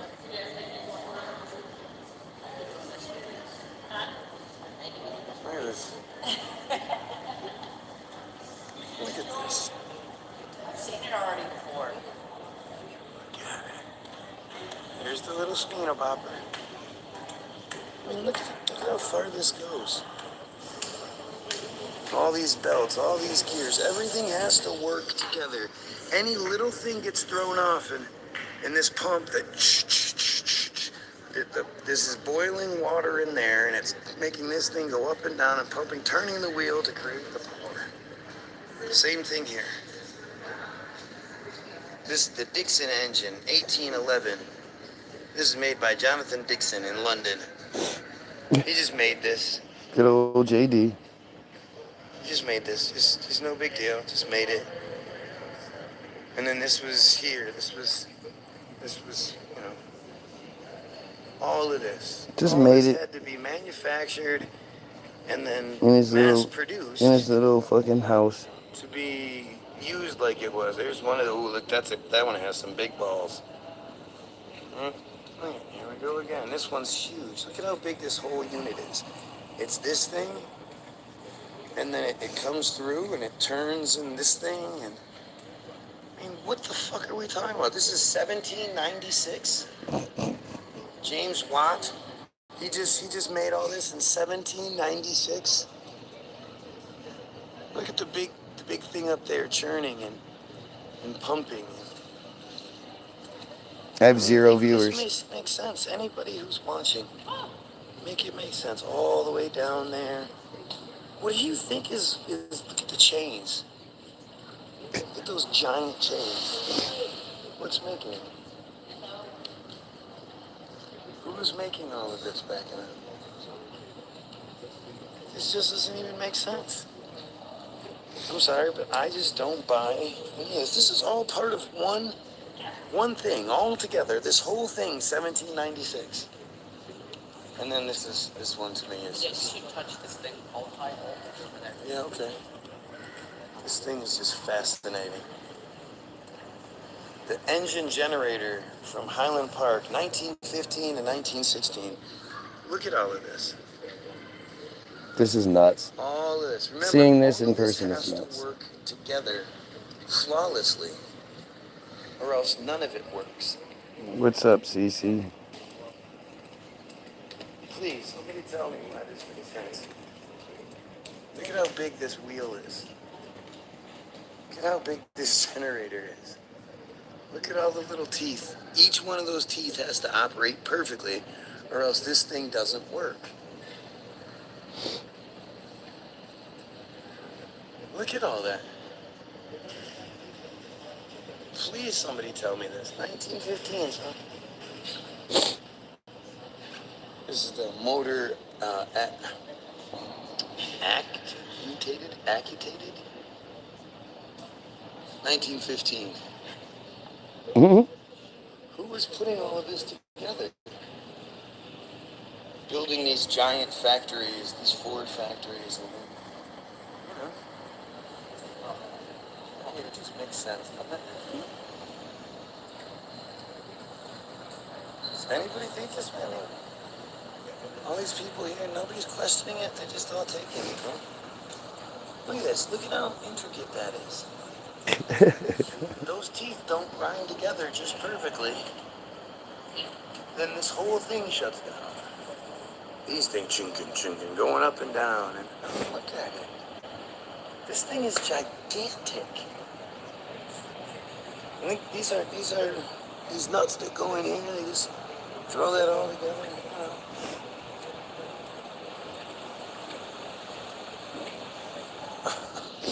I'm sorry, but I would really like some expert to come in here and tell me how all this works. Where it was being manufactured, how it was being manufactured, and then transported from wherever it was made to wherever it ended up. Because these were all over the place, right? Just easy 1916 tech.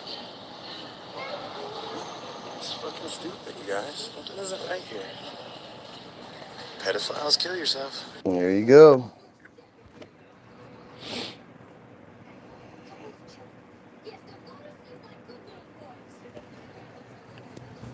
I mean, to me, that says so much. To me, we're looking at, way more advanced than we give credit to. The construction of it is just, it's beyond acceptable. It's like, why would I ever believe this shit? You guys lie to me all the time. And this just doesn't, I'm looking at what you're showing me as 1811, a wheel that's 20 feet in diameter from top to bottom. 10, 12 feet above me is where it sticks out of the ground, and then the base goes down below. And like, this shit is just, it's insulting. And I walk around that museum and I look at the old furniture, all this some of these huge headboards and pieces of furniture that are just intricately designed, and they have all these hidden components to them. And you just think, like, this had to be built by hand. And how would anyone have a decent business back then if all they had, how long would it take to build just that one piece? And then how would you transport it? And just so much of it is, it's crazy. Like, it shouldn't be this way. And this is what I'm saying. Like, this is that uncomfortable feeling I end up having. Because I'm not looking for it to be this way. I'm not looking for this story that we're given to not jive. Turkey. I want it to make sense. I want to be wrong. The idea of submarines is cool as fuck to me. To be able to travel underwater, that would be cool as shit. But man, does it not make any sense. All you have to do is go to the beach yourself. Sink the body you're in. Keep the body you're in underwater. Like, even when you die, you don't sink, you float.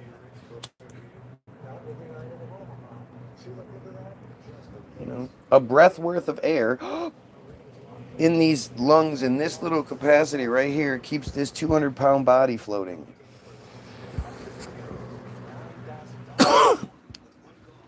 None of us asked for this besides the friars who want us all stupid and docile. Right. But, they make mistakes.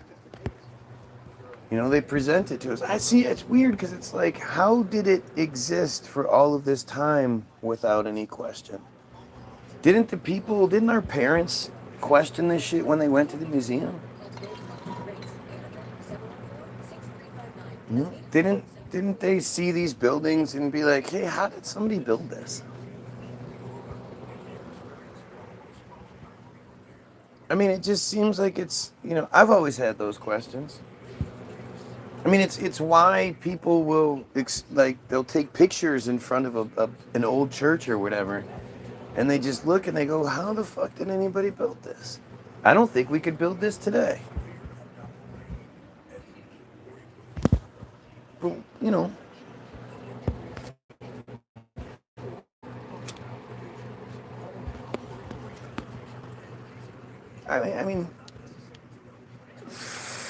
my kids kind of think I'm a nutcase, sorta. Like, they're like, yeah, Dad, how's it built?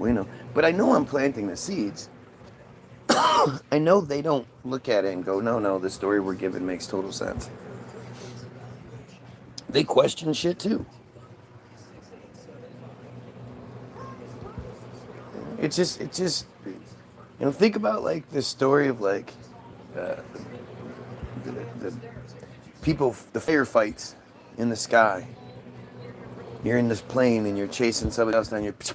You're shooting at each other, and like, just think about how weird that would be, and how, watching the Lindbergh movie, the one with Jimmy Stewart. Oh well, we have to do this, and the story is like he didn't learn how to. He learned how to fly like on the go. He showed up to a place where a guy was just selling planes, and he traded the guy, his motorcycle and $500 for a plane. And he just got in it and he started flying around. He had a few lessons beforehand from somebody, I don't know, whatever. But he just got up there and started flying it. And over the years, him and his, he would offer people, for $10, for $5, whatever. He'll take you up for 5 minutes, or maybe for $5, he'll take you up for 10 minutes and fly you all around and then land back down. And like he would fly around different communities and he would just land his plane in a community and people would come up and like, where does that make sense? Where the fuck does that make sense? How does that history make sense? It can't possible that way. Oh wait, yeah, it's me. It's me making these questions. Somebody is so obsessed with me that they make a fake page of me. Just so they can watch. Joined a year ago, has no subscribers. Like, think about just how absurd it is that is happening right now. I'm this weirdo nobody who's wrong about everything, who's so stupid they don't believe in submarines and is questioning this and that and the other. Hey, you know what? Let's make fake profile of this guy and then, watch him for hours and set our alarms and come here day after day, spend so much of our lives on this crazy guy who's wrong about everything. Where does that make sense? Nothing in my life makes me think to do that to literally anybody. Like, as much as I hate Ben Shapiro, I'm not going to make a fake Ben Shapiro page and then go watch his videos and comment nonsense. And then if he happens to address what I'm saying, I'm not going to take advantage and be like, oh, I finally got your attention. Let me ask you this. Let me do, it's just such a weird thing. Never was live where 90% of people do that. I mean, the shit that they talk about is every little fringe nonsense bullshit thing you could talk about other than the subject matter. Because there is no debunking or denying or whatever what I'm saying. So then they talk about stupid shit like me walking. Oh my God. Can you believe this guy walks? Ugh. What an idiot. He is walking. Oh my God. He has a very limited space, so he's just walking and then turning and then walking again. What a weirdo. Who does that? Yeah, he's talking about controversial shit and historical shit, and he's exposing the pedophile friars and all these other things, but I want to talk about him walking.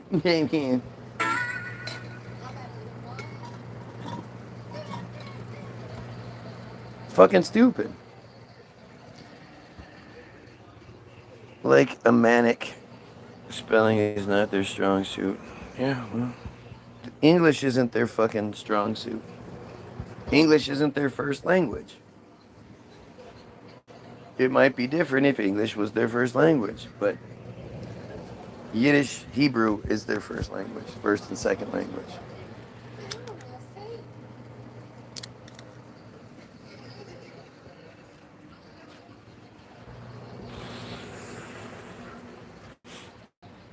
Let's see.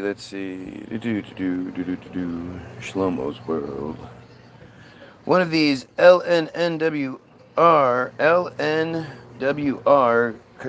Cramptons, Liverpool, was particularly long, having a rigid wheelbase of 18 feet 6 inches. Although the locomotive was fast and capable of working heavy trains for long distances, its oversized frame caused damage to the track.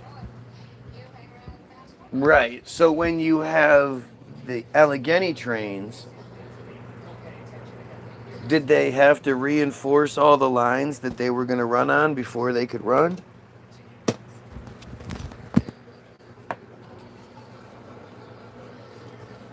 I mean, it's just strange, right? 1847, designed by Trevithick. Cornwall, as built in 1847, as in 1847, sectioned. Because, of course, we can't have the actual photos of it. This is just the drawing of it. Fucking friars.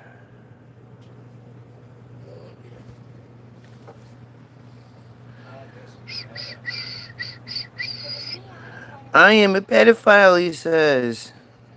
I'm from pedophile land. Here's a different drawing of it. And then here's another picture. Just some guys standing around, just doing what they do. With the power lines in the background, even though it's 18 something or other. 1858. 1858, and this is what they're building.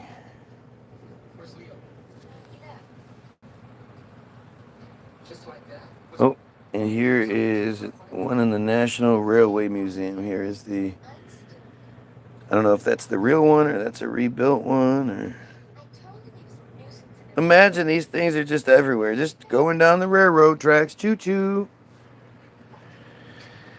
Francis Trevithick had a notable pedigree as a locomotive engineer, being the son of Cornish engineer Richard Trevithick. So, being the son of somebody meant that you had a pedigree for it? I mean, I guess that's what pedigree means, but like, how does being the son of somebody give you any sort of leg up in the process of it? That's like the first lady mattering. You know? Like, she's the first lady because her husband won the presidency. She didn't do shit. If your plumber suddenly died, would you be like, well, fuck, send his wife? Because I'm sure just by being his wife, she knows all he knows about plumbing. So yeah, let's have her come do the plumbing. You want to come in now? Go on, go. And you have a cat toy outside, of course. Because the cats are dumb enough to bring the toys down so the dog can get at them. Because cats are stupid.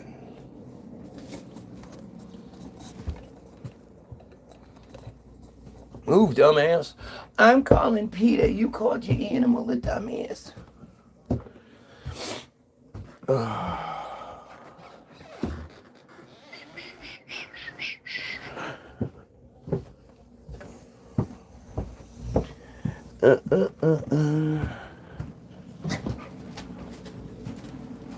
love how they complain. You can't, he'll do this, he'll do that, so why do you keep coming back? Why would it make sense that I'm such a bad host that you're going to come back and spend literal years of your life watching me. Do you watch Rick and Morty? No. Hang on a second. Let me, oh,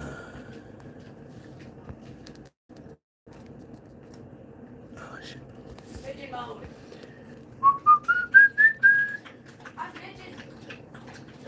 Oh, shit, I lost my page. God damn it. That sucks.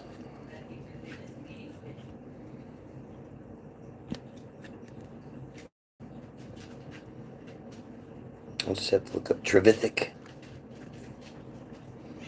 Trevithick.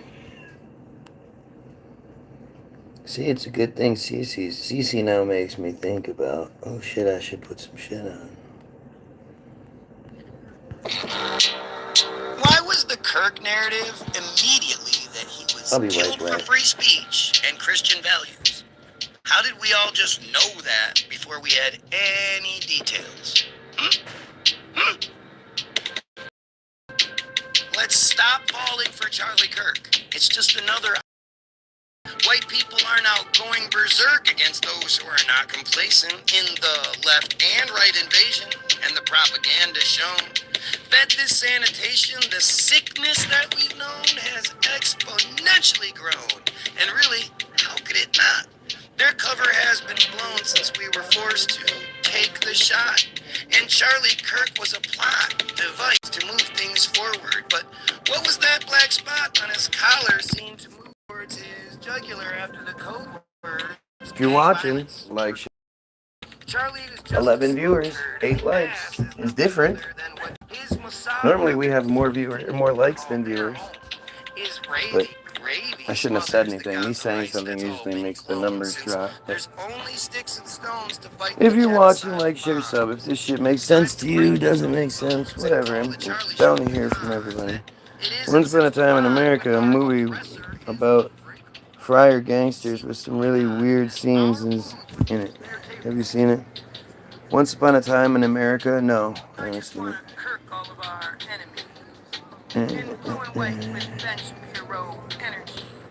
The only thing that works is when we Kirk the jerk. Is it about the purple gang?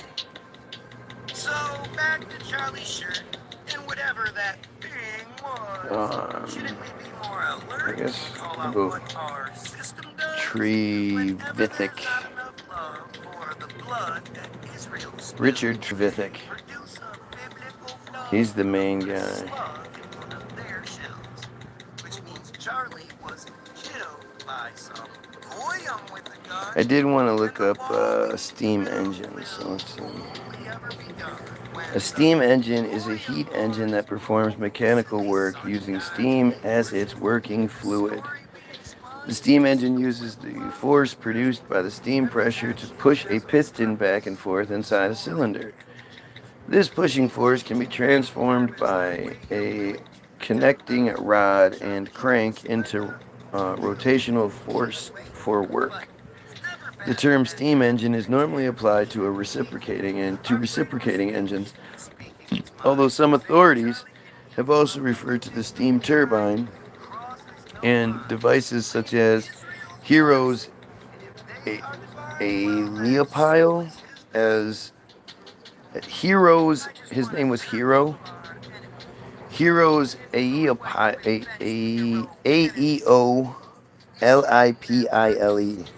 Aeolipile as steam engines. The essential future of steam engines is that they are external combustion engines where the working fluid is separated from the combustion products. The ideal thermodynamic cycle used to analyze this process is called the Rankine cycle, I guess. Rankine cycle. Rankine.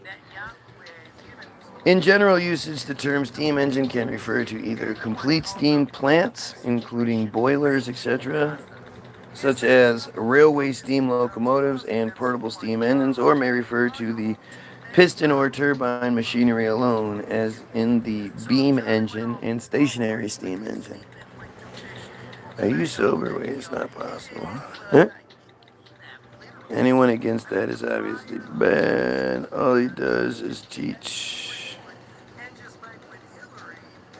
I mean, it's just weird as fuck to think you would come on here and spend so much time saying shit that, like, doesn't even, it's not true. It doesn't even go along with the theme of the, like, it's just weird. You know, it's just fucking weird. A model of a beam engine featuring James Watt's parallel linkage for double action. Yeah, James Watt was making all kinds of shit. A mill engine from Stott Park Bobbin Mill, Cumbria, England.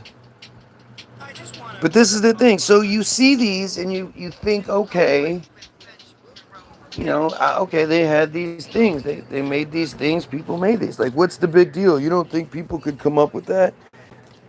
And really, no, I don't. I don't think people could come up with that and then mass produce it. And where did they get it from? And then how did all of these people all around the world have access to the information? Like, how did person in London hear about the advancement by the person in Idaho, you know, and then apply that, and, you know, everything ends up looking the same, working the same. Like, this isn't, what communication networks did they have?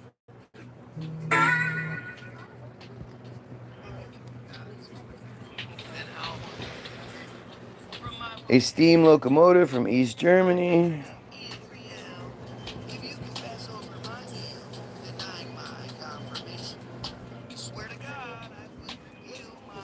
A steam plowing engine. I mean, think about that, right? Think about this thing. How did you shop for this thing? Where did you shop? You get it from a catalog, and then how was it delivered to your house? Steam-driven devices such as the Aleopile. Why would you call it that? Let me see what that is. An Aleopile and an Eleopile, also known as Heroes or Hurons. It sure has a lot of names. Is a simple bladeless radial steam engine which spins with a central water container when a central water container is heated. Torque is produced by steam jets exiting the turbine. The Greek, Egyptian mathematician and engineer Hero of Alexandria described the device in the 1st century CE, and many sources give him the credit for its invention. After that, a lot of people said he did it, so that's how you know.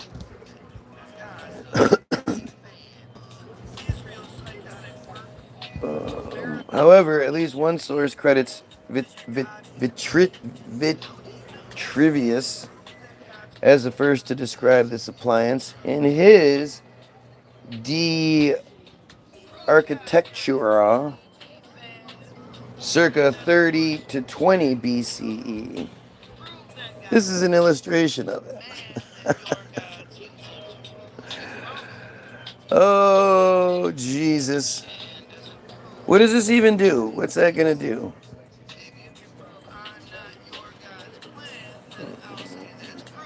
Using Greek, because it applies steam to perform work, and alien pile is used.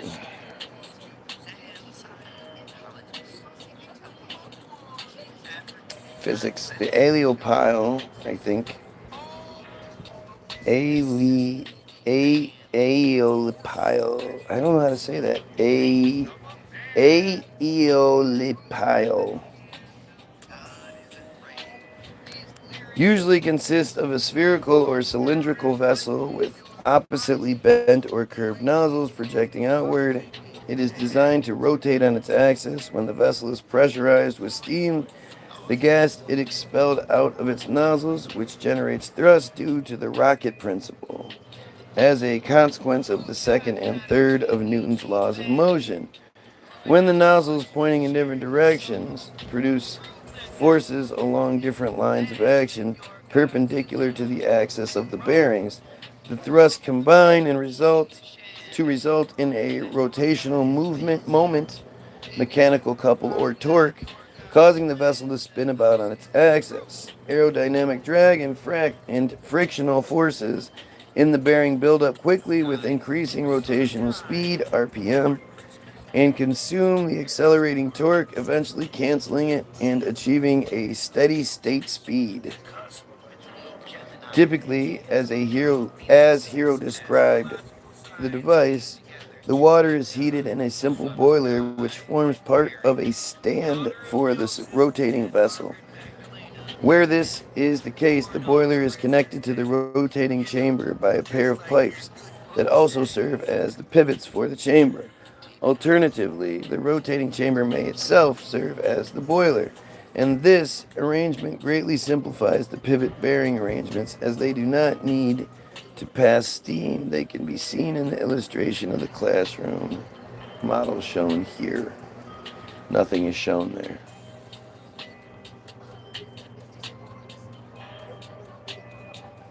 No, I don't want that. Let's see.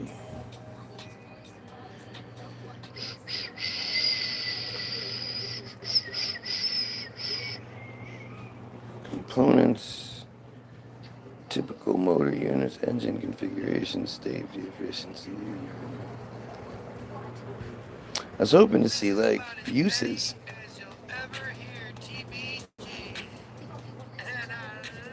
One recorded rudimentary steam-powered engine was the Heliopile described by Hero of Alexandria, a Hellenistic mathematician and engineer in Roman Egypt.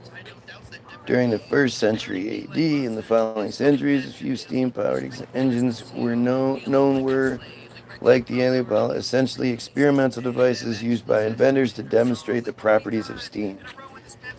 So they weren't in use for anything. A rudimentary steam turbine engine. Okay, so remember what I told you before, right? How you hear about how, oh yeah, this shit's really old. Like there are examples of it from 2,000 years ago from antiquity.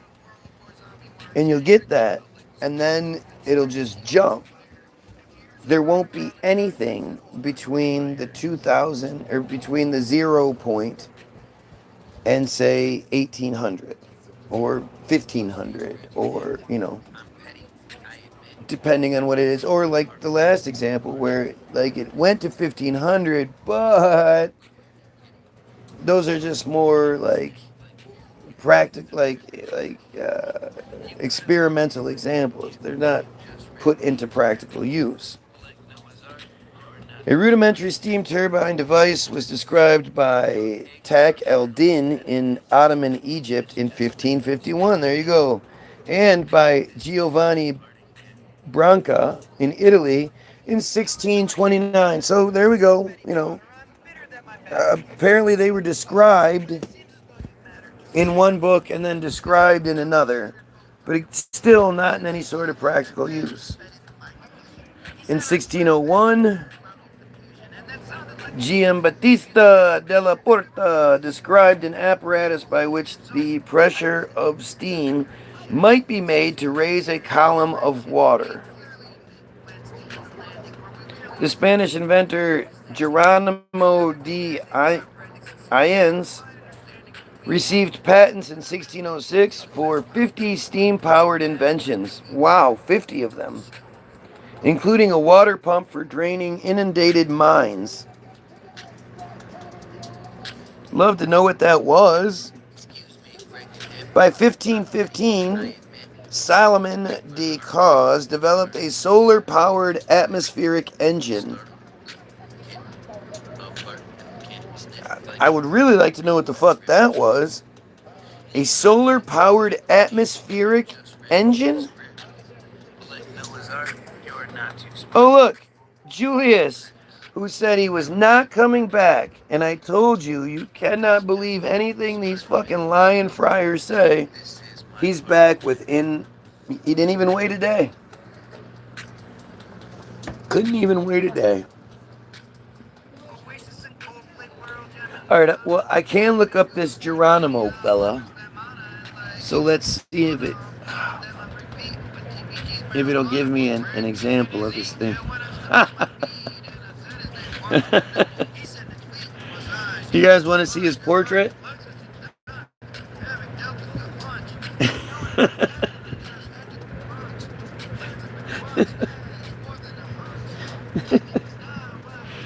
Oh my God, are you Oh, good God. Did I draw that? Was that some bullshit I drew? Oh, man.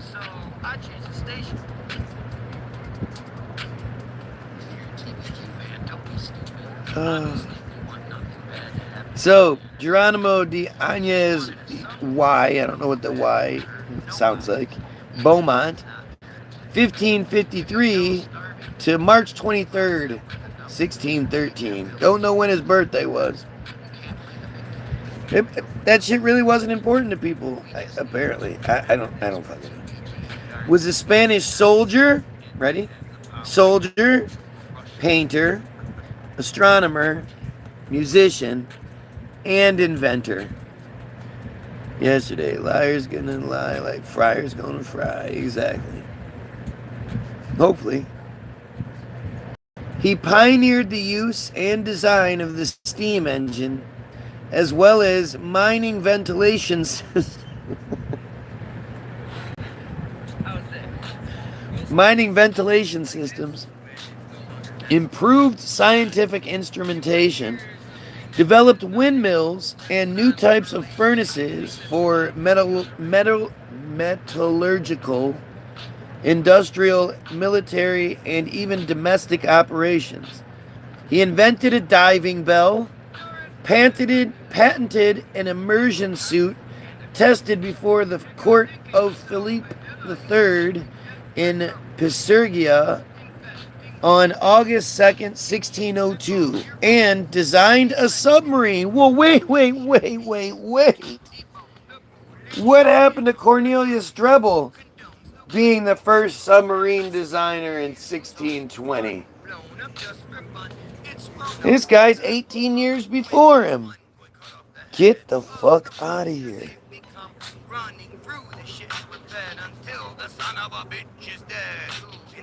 Like I almost feel like I'm being punked. Like there's no way this just went here.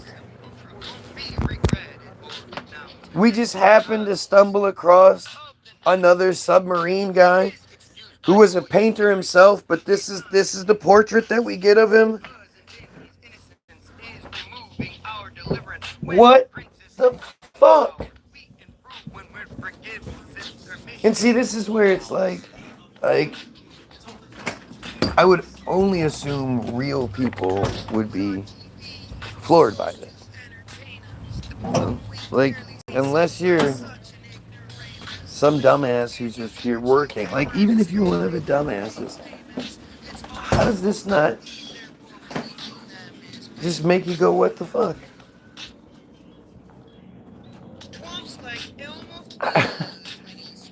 I just can't believe this is how this worked out.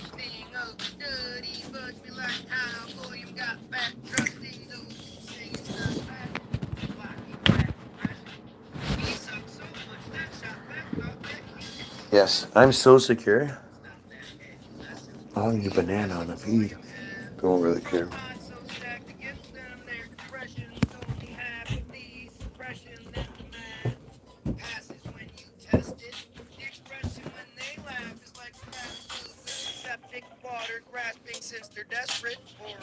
I gotta put this in a jar.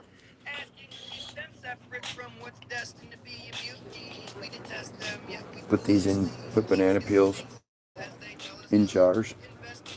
Let them sit in water for a day or two. Then pour that water on your tomatoes. And it makes your tomato plants explode.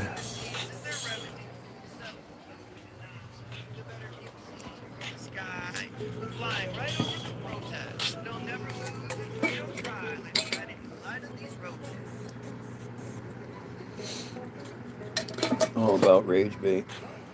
So if you like, so willfully ignorant, the worst type of person.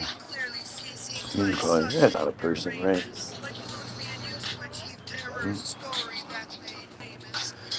All right, let's see.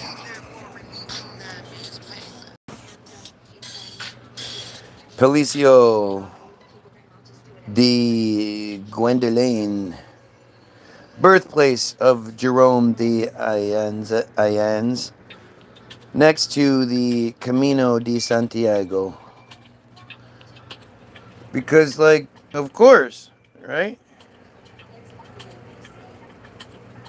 Who doesn't build these when they're, they're fucking around and you just got some stone laying around?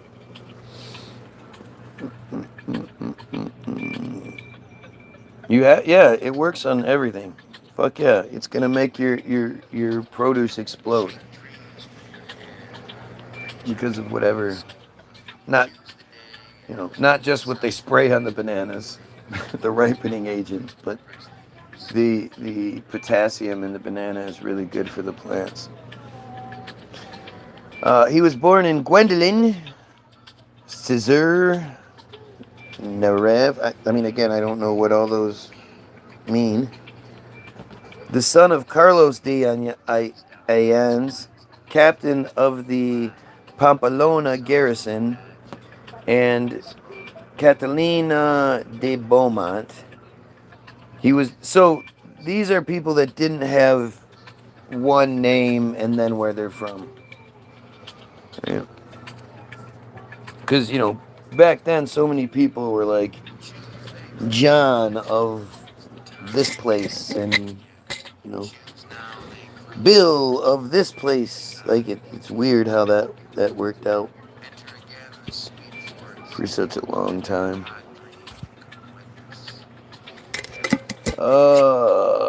He was the second of the male siblings, the eldest being Don Francis de Ayans, born a year earlier. His mother, Donna Catalina de Beaumont y Navarra,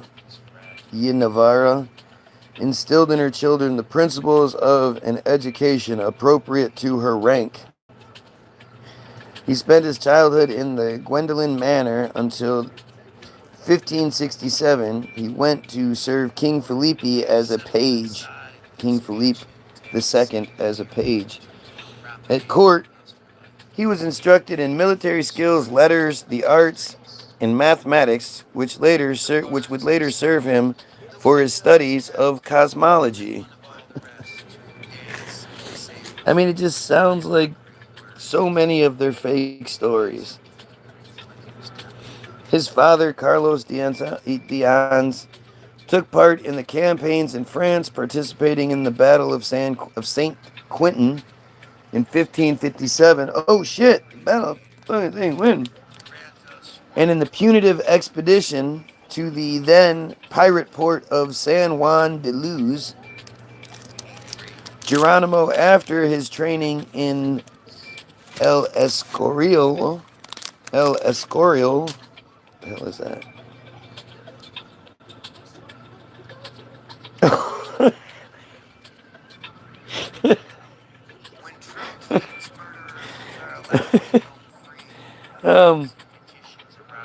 The royal site of San Lorenzo de El Escorial, the monastery, also called Monasterio de Escorial, El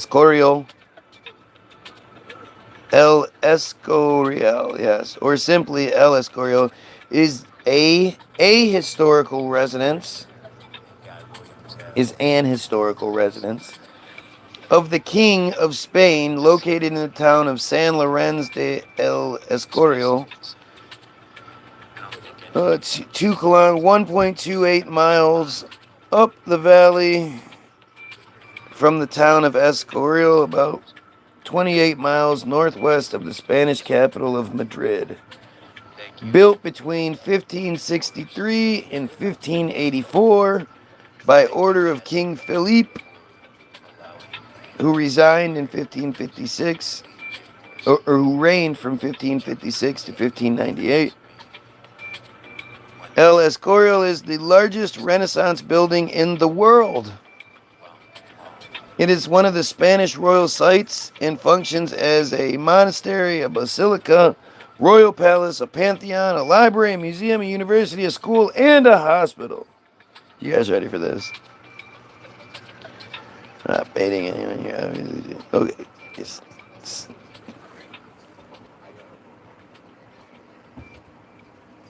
This is so fucking crazy.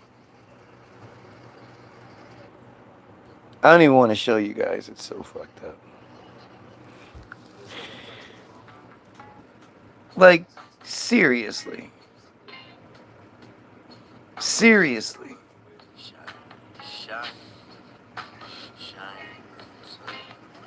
Are you fucking kidding me?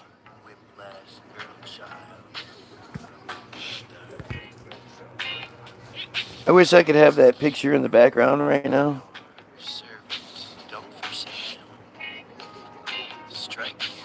It's in the Iranian style. Oh, yeah.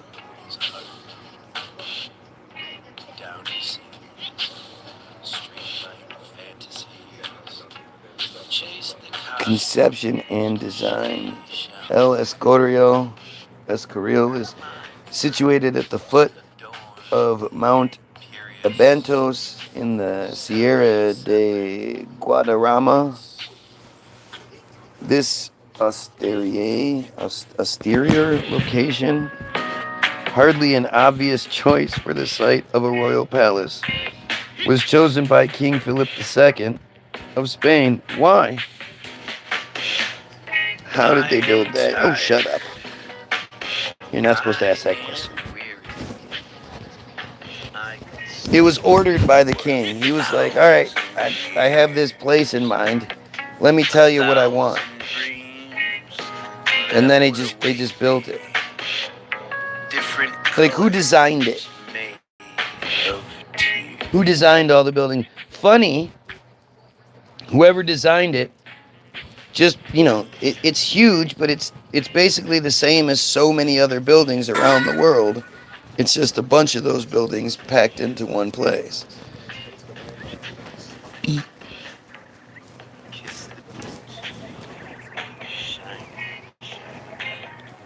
And it only took 20 years.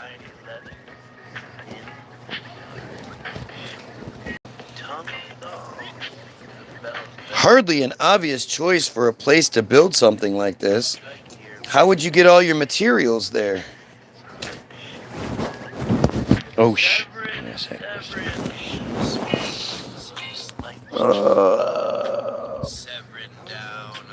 And it was he who ordained the building of the grand edifice here to commemorate the 1557 Spanish victory at the Battle of St. Quentin in Picardy against King Henry of France II.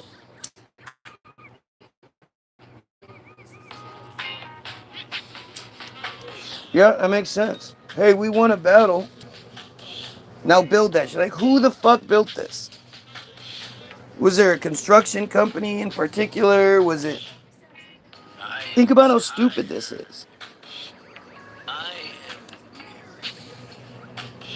King Philip II's goal was to have a princely mansion in a wooded countryside, while also being architecturally different from most buildings that were being commissioned at the time. What a goal. Philip's decision to do this was inspired by his journeys in Europe exploring architecture, including the Opestel Maggiore that inspired ideas for the design of... Okay, what's this? Shiny boots of leather. Is the District General Hospital in Milan, one of the oldest hospitals in Italy, founded by Francisco I of the House of Zorfreth in 1456. Today it is a modern hospital with 900 beds, with wards for adult, pregnant women, and children. During the first COVID-19 breakout in March 2020, 300 of those beds were readapted for COVID-19 patients. This is, I guess, the front of it. Doesn't really look the same, but okay.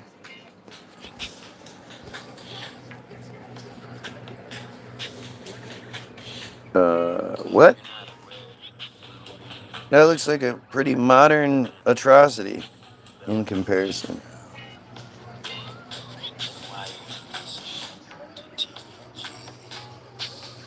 Oh my god.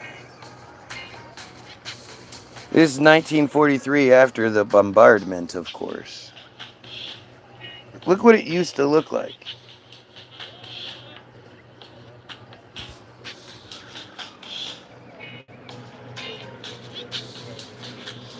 Oh, this is just the aerial view. Isn't it interesting to think how many of these buildings are from hundreds of years ago and they still just stand up no problem? I don't know which one I'm supposed to be looking at. I think it might be that. But you can't even begin to fathom how beautiful this shit is. Gotta have a fucking main entrance to the Milan University of Italy. It's gotta have a nice entranceway. Look how incredible that shit is. Every day I get no answers. Thanks for helping. Right. The courtyard of the university building in Italy. Like, this is just showing off. This is so unnecessary and so incredibly hard to build. And yet, this is what they just chose to do for the fuck of it.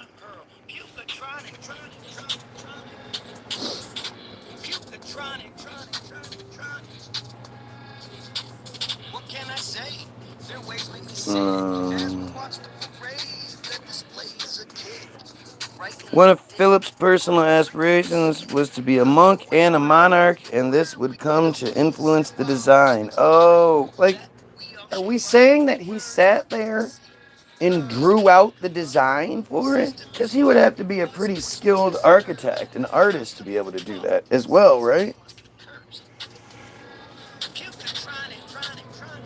The result of all these ideas was an imposing 3-story tall, orthogonal, stronghold-like structure with a dual function as both a royal residence and a monastery. That makes sense. Yeah. Philip also intended the complex to serve as a necropolis, gotta love those necropolises, for the internment of the remains of his parents, Charles I and Isabella of Portugal, himself and his descendants. In addition, Philip envisioned El Escorial as a center for studies in aid and the counter-Reformation cause. The Escorial would come to be so iconic that the design of the building became a new architectural style of Spanish Renaissance architecture known as the Herrerian style. This guy was so fucking incredible that he created a style of building based on other shit. I mean, seriously. Can you imagine that? He just happens to want it. He travels and, you know. You can't just say, I want a building to exist, especially some elaborate building. It has to be able to support its own weight. The building's cornerstone was laid on April 23rd, 1563. Yup.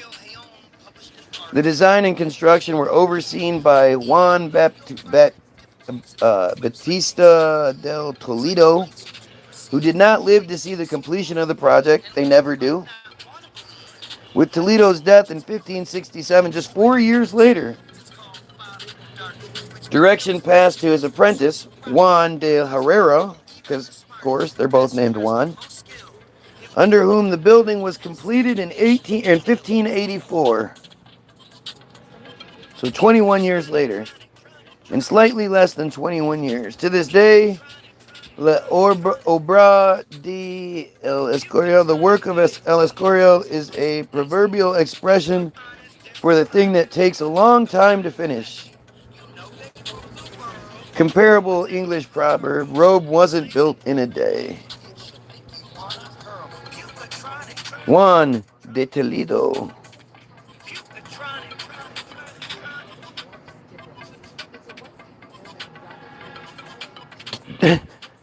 This is awesome. I love when you. Okay, so.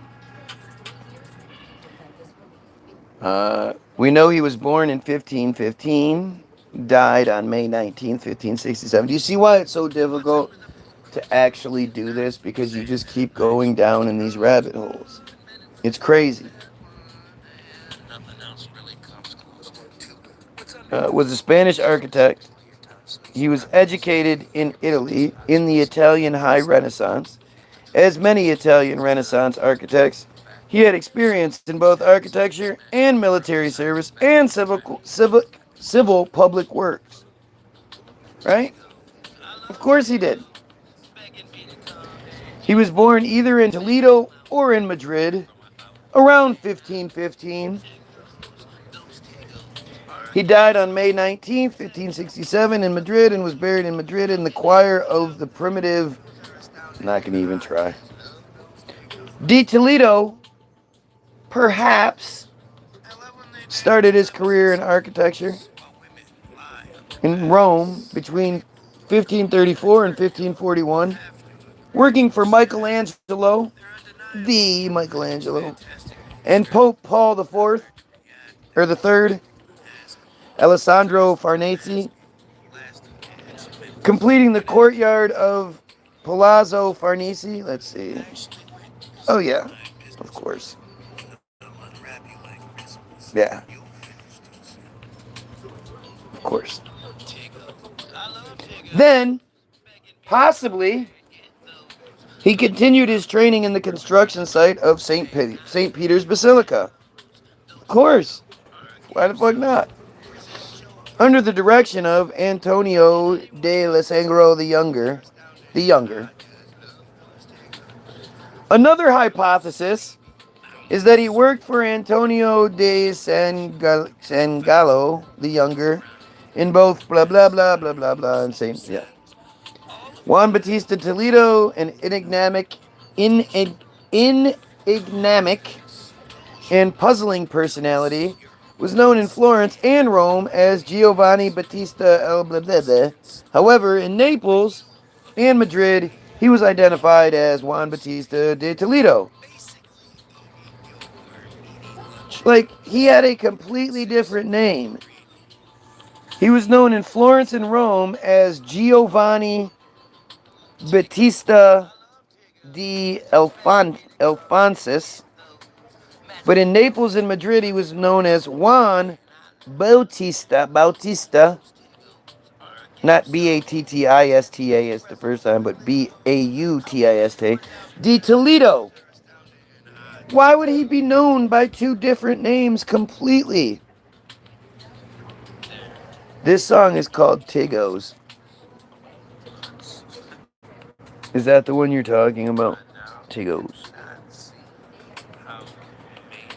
Both Spanish architects had the same handwriting. Oh, so that must mean they're the same person. Perhaps his true name was Juan Bautista de Toledo Alphonsus. Well, there you go. Those boot guys.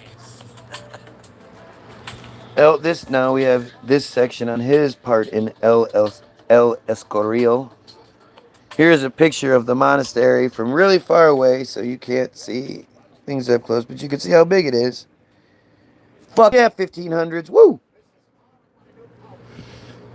In El Escorial, his most significant work, on April 23rd, 1563, in the ceremony of the masonry cornerstone, Juan de Herrera wrote over the visible side of the first stone, Jonas Baptista Architectus Major, Aprilis 23. In the other sides of the first stone, the inscriptions are, in one side, Deus Optimus Maximus Operato Epicat, and on the other side, Philippus Hispaniorum Rex A Fundamentus Erixer 1563. You act just like you're grasping about lightning. Yeah, buddy. My Italian is on point. Attacking anyone who's And 23 Dias del this. Now it's in a bunch of Spanish. What the fuck are Portuguese? keeping you in base while they're Why the fuck is surprising. this whole Reason paragraph it's all in fake. They're Ching covering Chong? I up. can't read that shit. The math just doesn't masquerade. On So December 18th, 1546, Pope Paul III appointed the Spaniard Johannes let's just hope our Baptista deputy coordinator architect for St. Peter's Basilica of Rome. mama, you need to grow up. You know you would like Wait, lumber juice with that's this slime 1546. That's before this. the Okay. juice inside the tumbler puts the poison in the cup. Similius, February 26th, 1547, Michelangelo informed the Florentine mason master Niccolo that he was also to follow the orders of Giovanni Battista de Alfonsis, his personal choice as successor of Labaco. Before his patron Paul III died in 1549, on September 20th, 1548, de Toledo was summoned by the Viceroy Pedro Alvarez de Toledo. Again, isn't it amazing how these guys all have like 4 and 5 names? But then there's Michelangelo, and then there's all these other people in history who are like Pliny the Elder, Billy the Younger, and shit. Isn't it weird?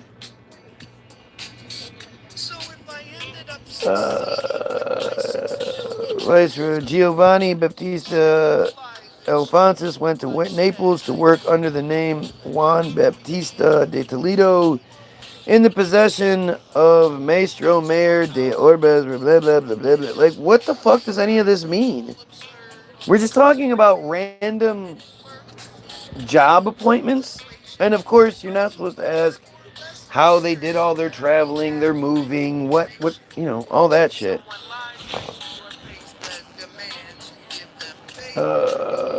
In Naples, he designed and rebuilt many buildings.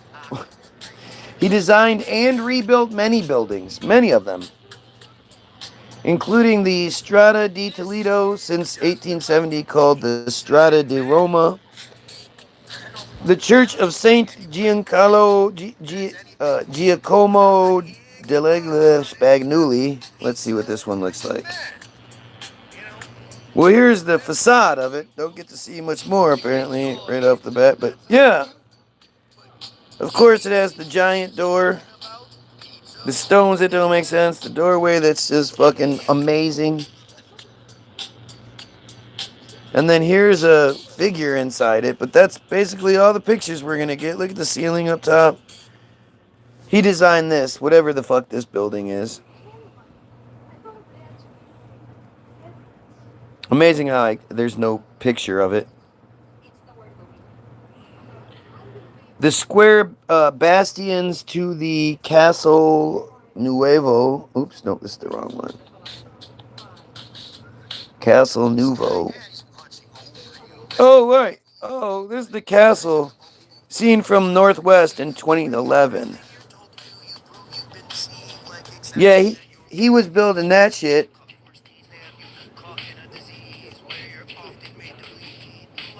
Are we fucking serious here anymore? Like, who sees this and just thinks, yeah, that makes fucking sense. I gotcha.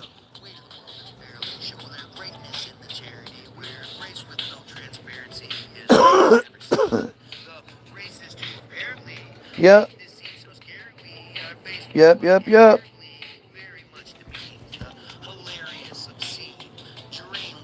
Gotta have that doorway with the plaque that's missing in the middle. Something was on that but got taken off.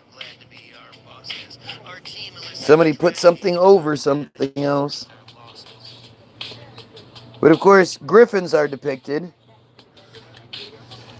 Winged lions with fucking, these beasts that just depicted all over the world didn't exist. Tavola saw a video of Naples in Italy from 1470. What the fuck? 1470? This is what it looked like? Look at that artificial fucking harbor. Harbor, but look at that pier that comes all the way out. That's not fucking natural. What the fuck?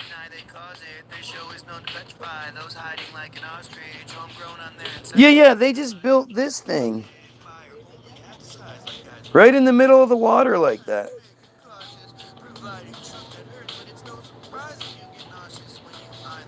And then you have these castle shits coming out 1410. How did we see this all this time and just thought nothing of it? Who the fuck is building us? That's the castle that we're looking at. Of course, it looks way different. And then there's the walkway. Who the fuck built that pier out like that? Look at the castle up at the top. Never mind what the fuck that thing is. And am I supposed to believe those are birds that are that big? Those look like pterodactyls, actually. Why are those birds so huge?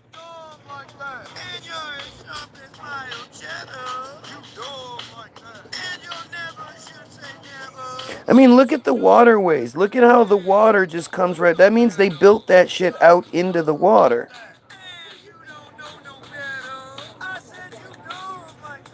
Look at this shit. What the fuck are we looking at? This is 1470?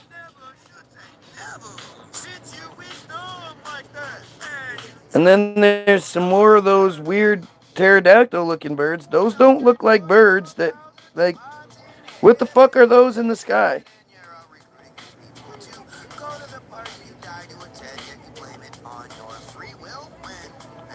Look at this shit.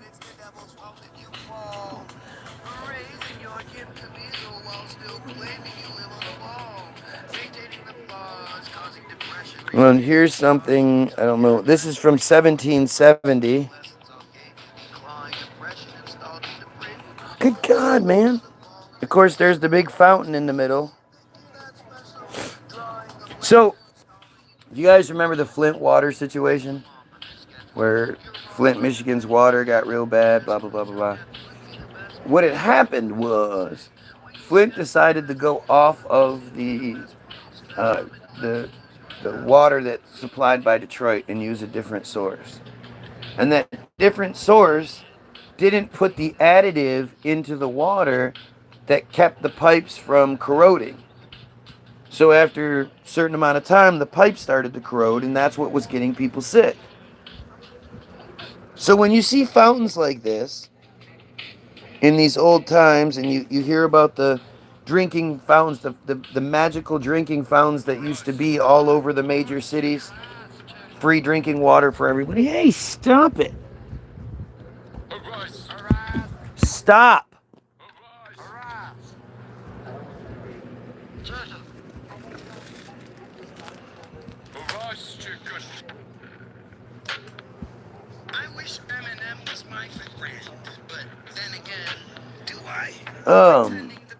How did they keep the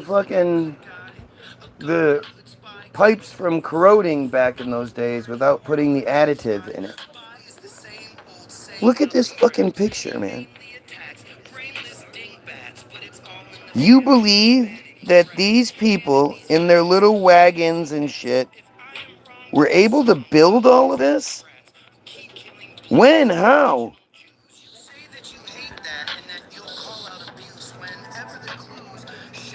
Oh, here we are in the late 19th century, late 1800s.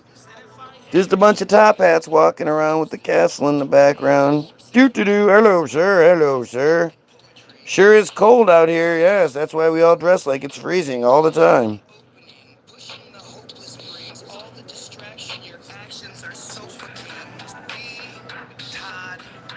Yeah, that's definitely not the building that was pictured in the other pictures. The gleaming silverish building.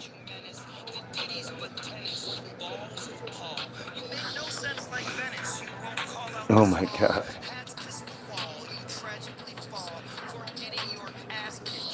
Jesus. Like, obviously there's another building in there. Why would you have those big old columns and then in the middle it's beautiful?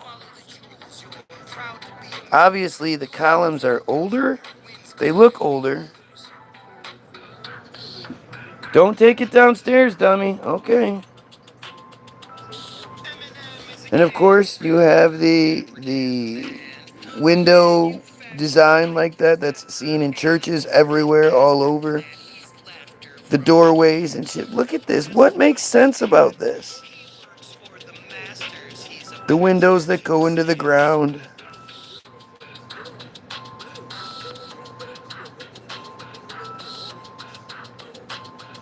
This is called Portal de Andrea de la Quia, blah blah. It's a portal. That's what that's called. Portal.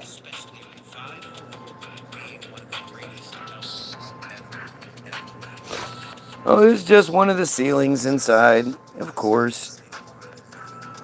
Who couldn't build that? If I dropped you off in the woods with a hatchet and a shovel, how long before you could build me this? Oh my God. Look at how small the people are. The car right there. Jesus Christ. Got just a long hallway. Perfectly built. Made of stone.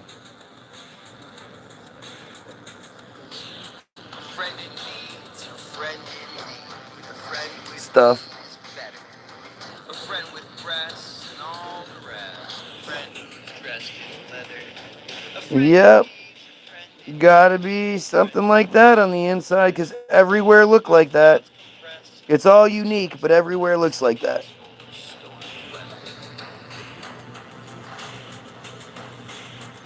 Just random, in the side of a building somewhere. Oh, gotta have a Jesus picture, I guess. What the fuck are we looking at?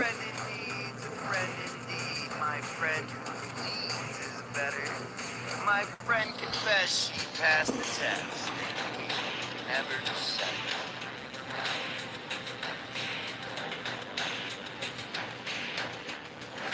it. If you look in the very background behind that dude, there's a giant building back there. Somebody took the time to paint that little bitty building in there. For what reason? Other than because it was there.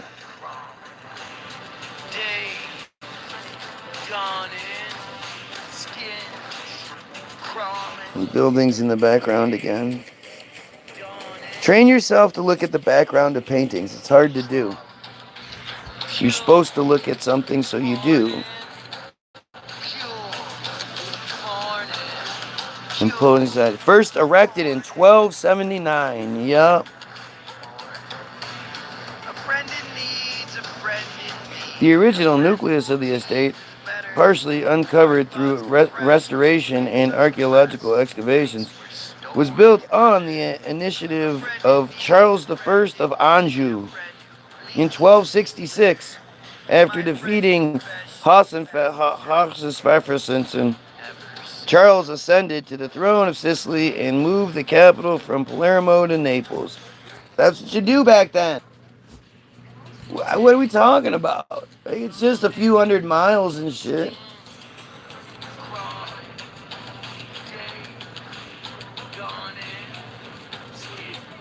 I just don't even know what to say anymore.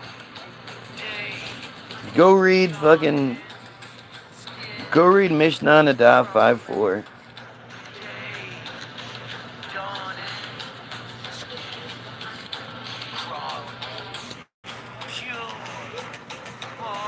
Back to this thing.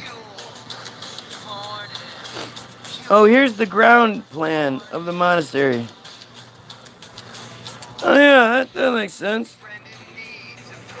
Well, there you go. There's proof it was built. There's some blueprints.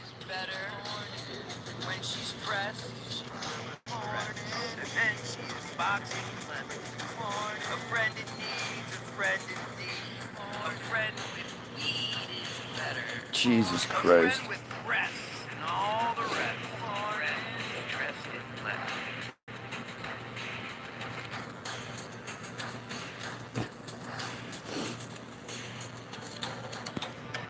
Good God, man.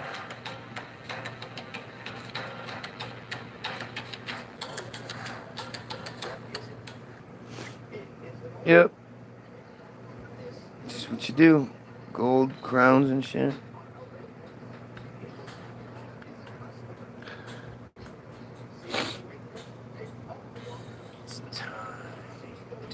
Look at that.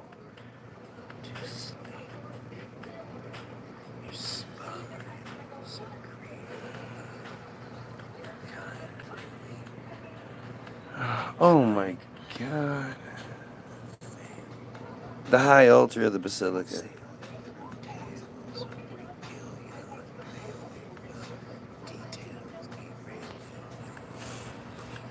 Oh my God. Look at that shit. Of course, everybody likes those courtyards with all the arches all the way around them. Same design everywhere you go.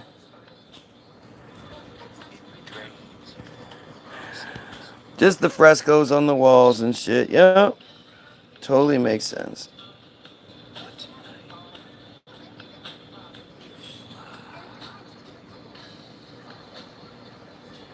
It's apparently somewhere some coffins are being held. Oh, that gold. Gotta have gold. Gotta have the marble flooring and all that. It's gotta be perfect. Statues, archways. Easy shit to do back then. And of course, your gardens have to be elaborate as well. And have geometric shapes and shit, because that's what matters. My God. Every fucking inch of it is covered on the inside with art, with gold, with wood, with, every inch. Big pools.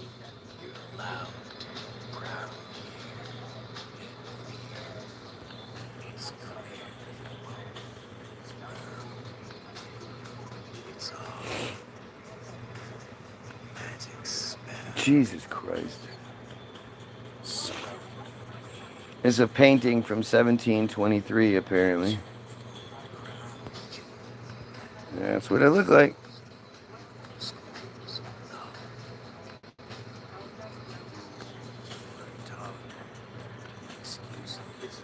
I saw that one.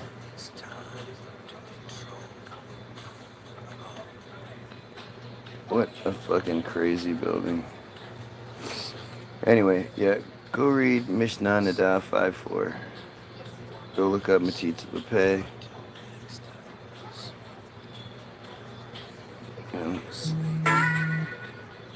Go